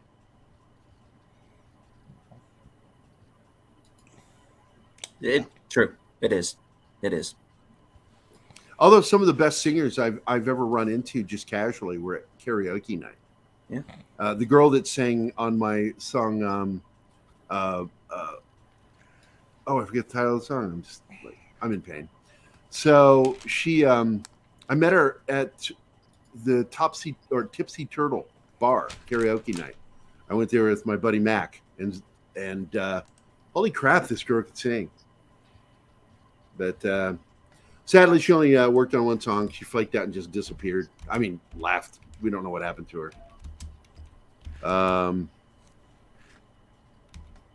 No, the whole connection between stabbing and sex. I got you, you fucking Australian sick son of a bitch. Yes, Spirit in the Sky.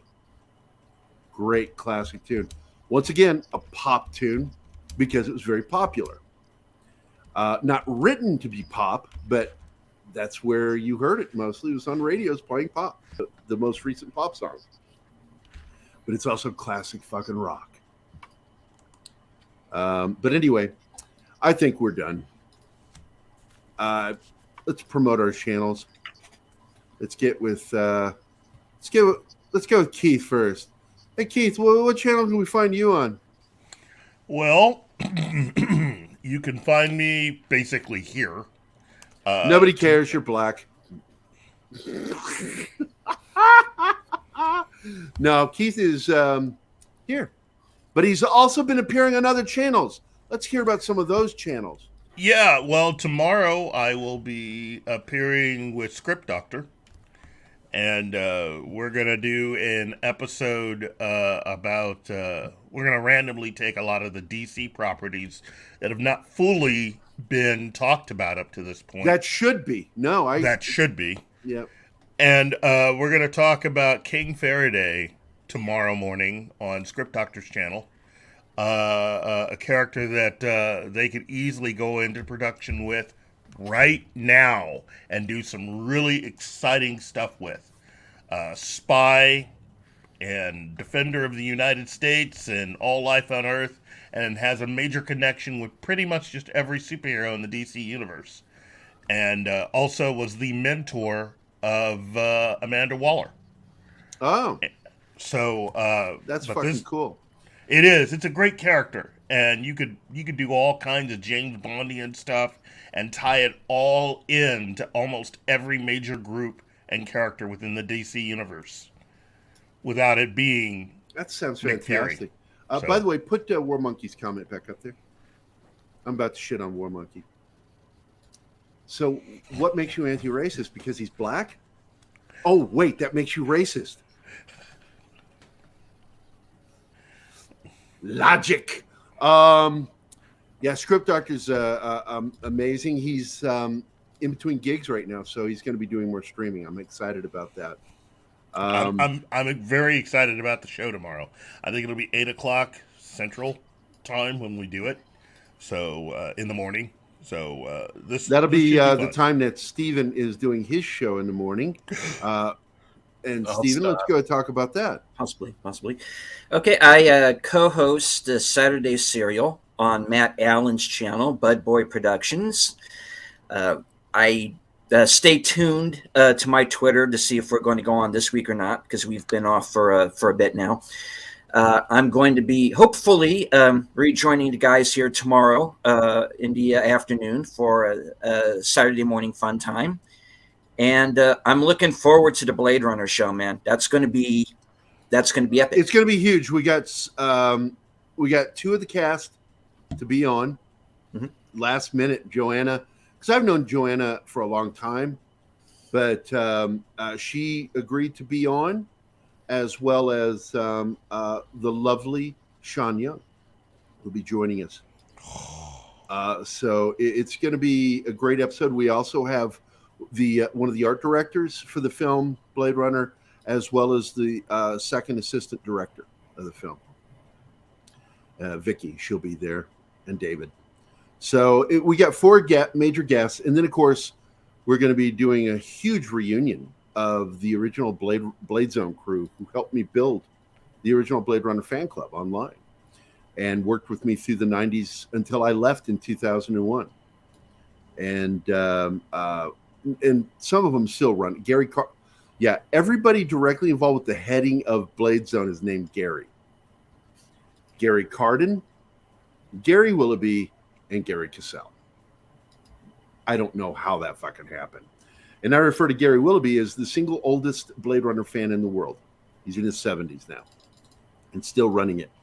We did have a talk recently. I said, you really do need to consider who you're handing it off to, because I have some emotional and personal investment in that.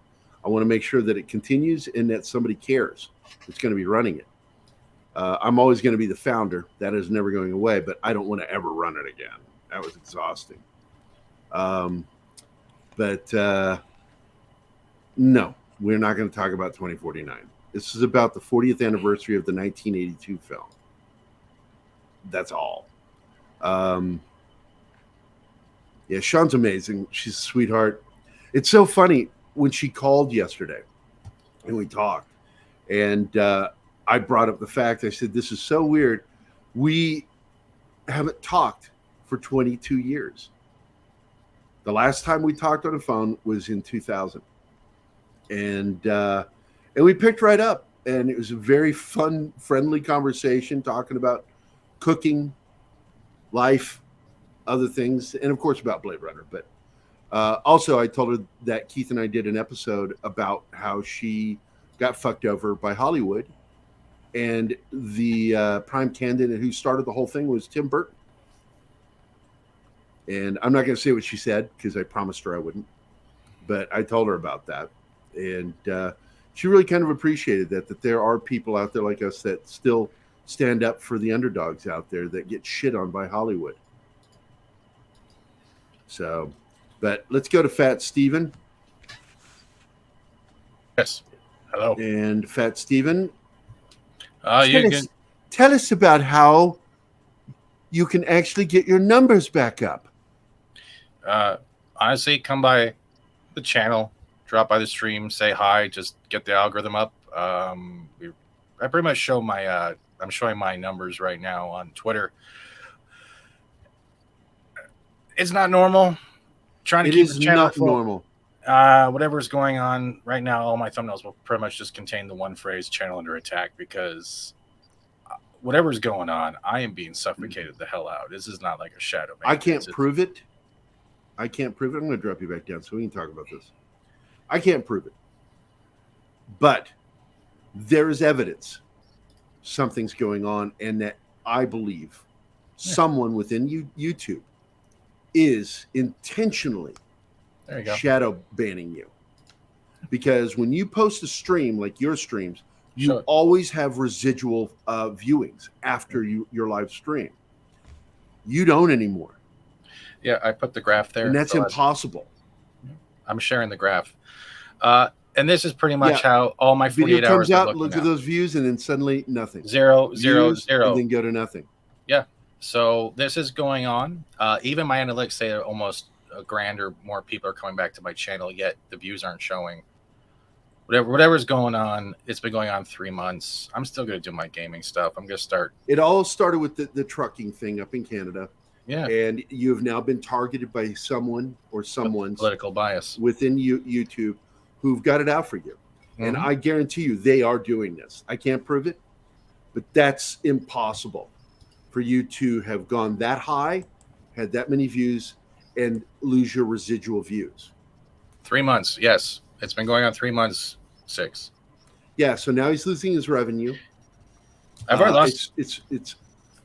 I've lost my revenue. Okay. Listen, sorry. It's not past tense. It's present tense because you're still losing it. You are losing revenue. Remember, when you correct my grammar, I'm going to correct you back. That's what I wasn't trying to correct your grammar. I'm saying, yes, it's been going on 3 months. Yes, I've lost my monetization. I've been rejected for reused content, which doesn't exist on my channel anymore 5 to 6 times. Yeah, it's like games are not fucking reused. If you're playing the game yourself, it's not reused. How are they doing it? They're doing this intentionally. They're targeting you. Well, the other key factor is that some of my live streams are getting the same amount of views, identical numbers, and that's not. It's not normal either. That's not normal either.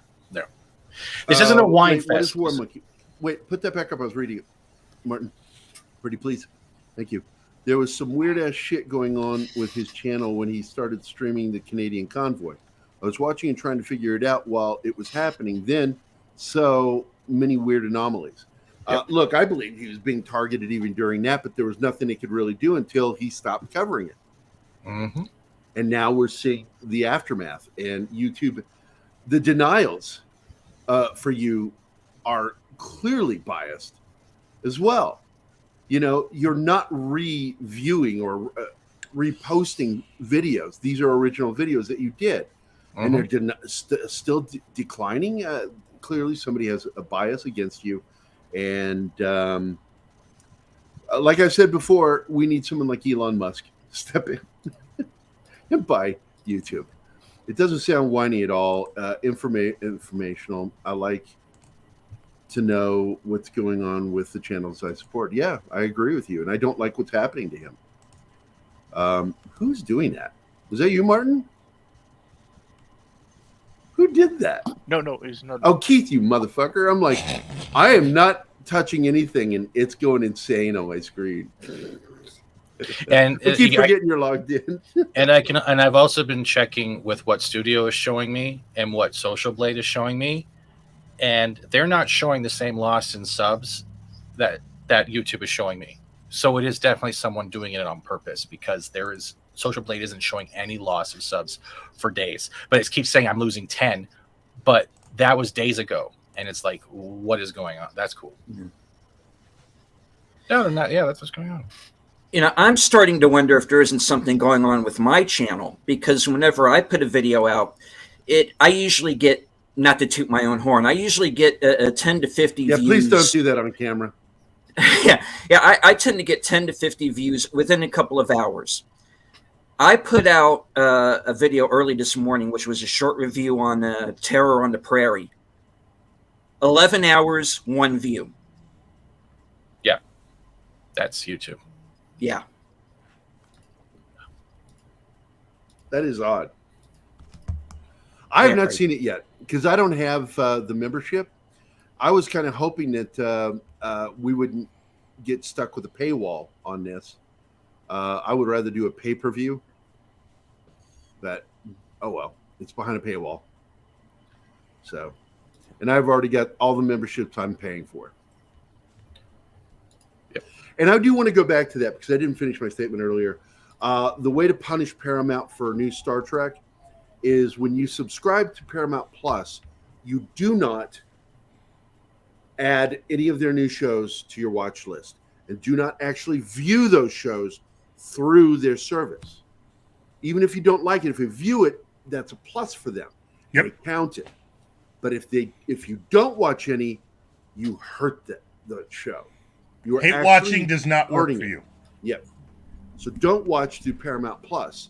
Do not, because your viewing counts. And if you want to protest what they're doing, do not do that, because withholding sex hurts the husband. Withholding your views hurts Paramount. And they have to learn.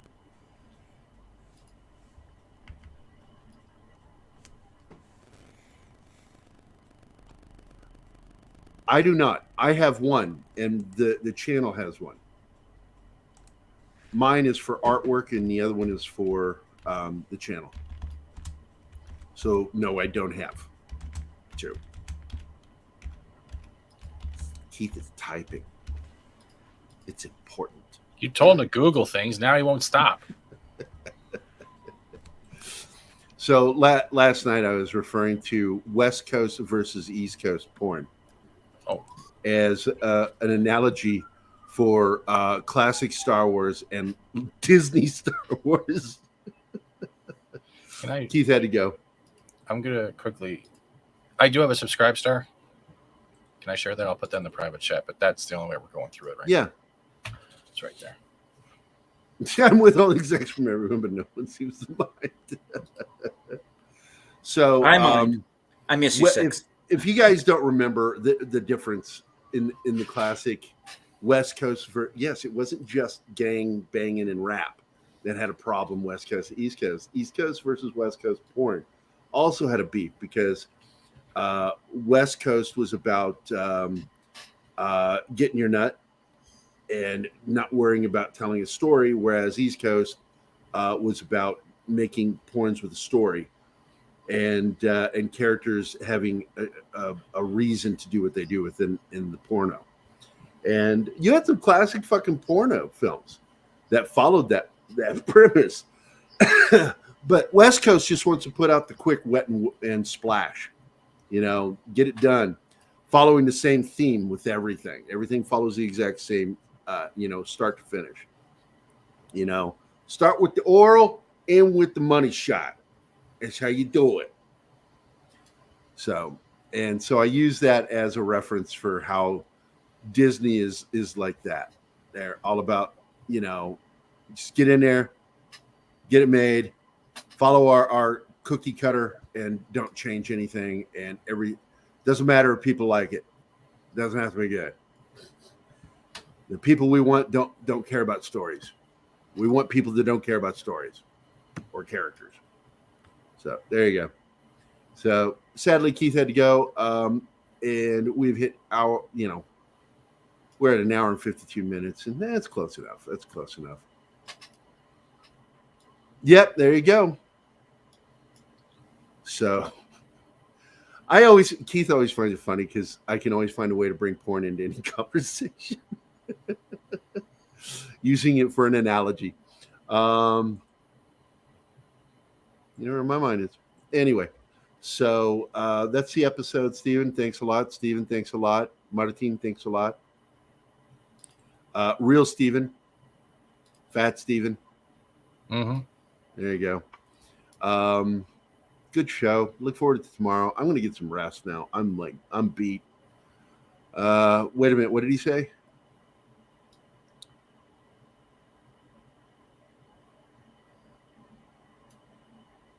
Oh, fuck both you guys. We have a super sticker. Oh, good. Brett Cohen. I don't know what it is. What is it? Can anybody else see it? Shiba Inu. A what? Shiba Inu. Shiba Inu saying goodbye. Oh, the dog. Gotcha. Thank you for the sticker, Brett. And for that, do I have any new videos? Yes, I'm going to let you see tomorrow's Blade Runner introduction. Are you guys ready? Hope you enjoyed it. It's 1 minute and 38 seconds. This is your thank you, Brett. I'm letting you see it.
Hope you enjoyed it. It'll play again tomorrow just for the special. Yes, it is, Matt. Absolutely. Where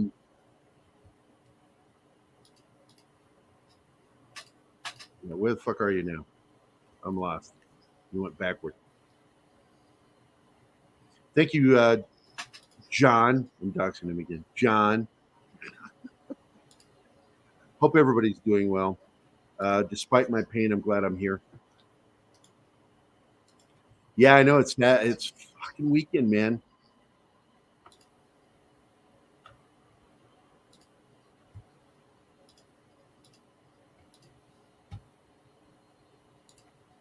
Well, yeah, you did. You got to watch our show. There you go. That's accomplished. Not fast enough for me. Bare Naked Ladies. Oh, I love Bare Naked Ladies. Both versions, the band and the real thing. Awesome. Thank you, John. Thank you.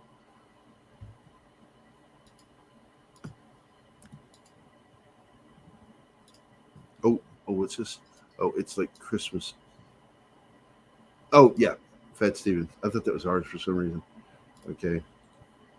Then, it's like Christmas night, waiting for Santa for you, then Dust Wolfen. I'm hoping that everybody enjoys the show tomorrow. I really do.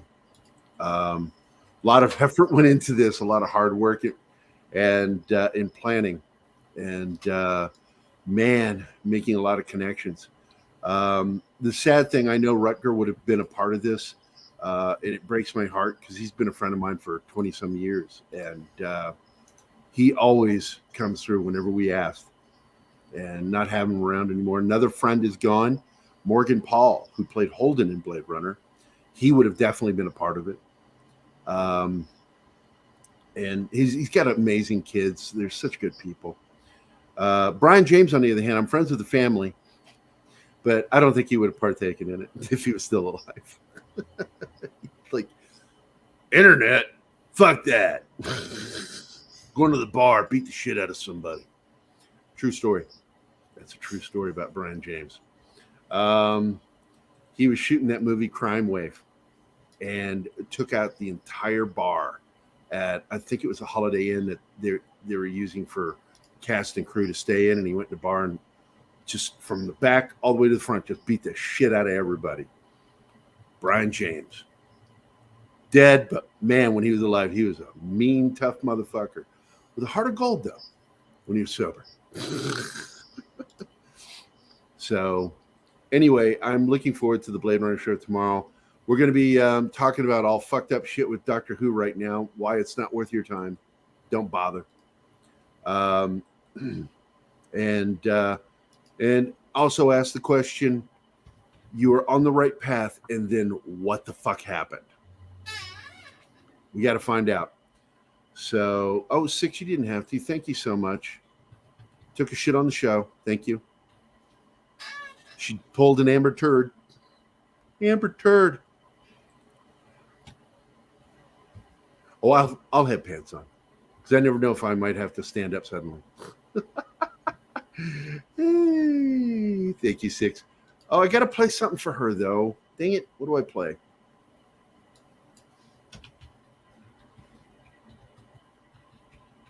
Oh, man. Let's go with something I haven't played in a while.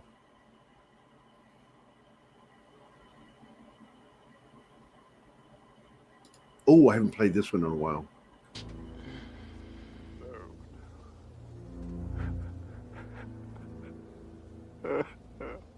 Yeah, this shit's dark. Madmen. All of us. There you go. Thank you, 6. I want to thank everybody for being here. Thank you for your support. Don't forget to like, and if you aren't subscribed, please subscribe.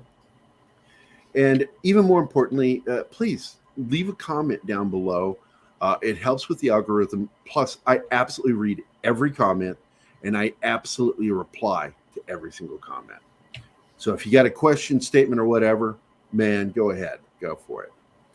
Keanu is the man. I just watched a video yesterday about how he saved Drew Barrymore's life. And it's a hell of a video when you see the story of how one little gesture through their friendship helped put her on the right path. And I got emotional watching. I was like, God damn, I didn't know that story. Fucking very emotional.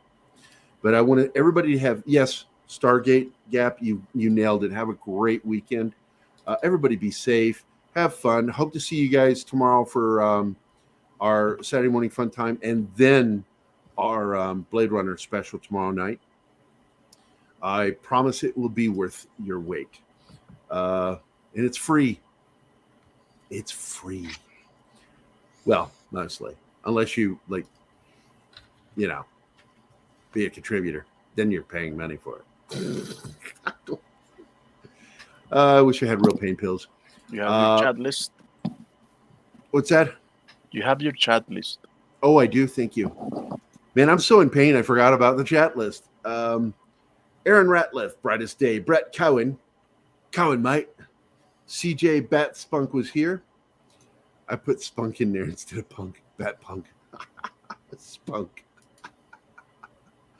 That's a filthy word. Das Wolfen, Flaccid Phoenix. Love you, Flaccid, but fuck you, man. Dude, I am not going to I will not respond to the shit he says, Martin. No matter how many times you post it on the screen, I'm not going to respond to it. Because he's just fucking with me. That's all it is. That's his thing. But I love Flaccid. Great show. Him and his partner. Great fucking show. Gap Stargate. Isa Miyodi. I think that was how you told me to pronounce it. Kingsport Cal. Latino Slant. Polly was here. Magitech Mags was here. Matt Vader. Monkey Jeebus.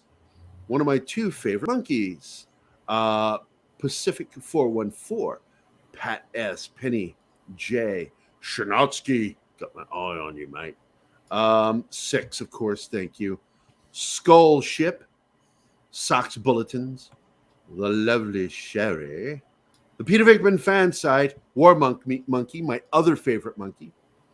Zacharot 315, and of course Kyle, aka Zax.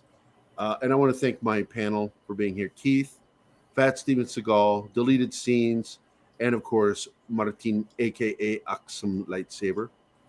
And remember, he is of Venezuelan royalty, but I mean Venezuela, Indiana.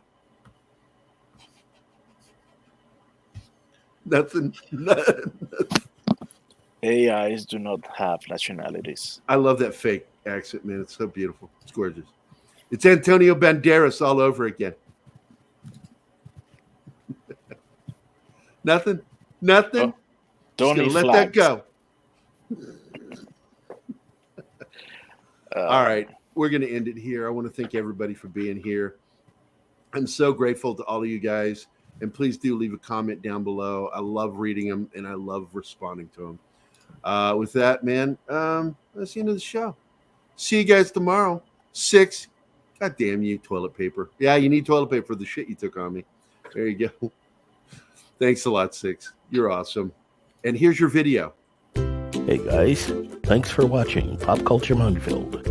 If you've enjoyed the show, please make sure to like, subscribe, and don't forget to click the bell icon for updates on our shows and channel.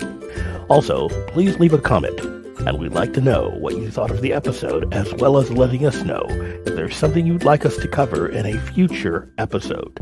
Don't forget that you can become a member of Pop Culture Minefield now. Make sure to visit our membership page and merch store at popcultureminefield.com. You can always find Pop Culture Minefield on Twitter, Facebook, Instagram, YouTube, and Twitch.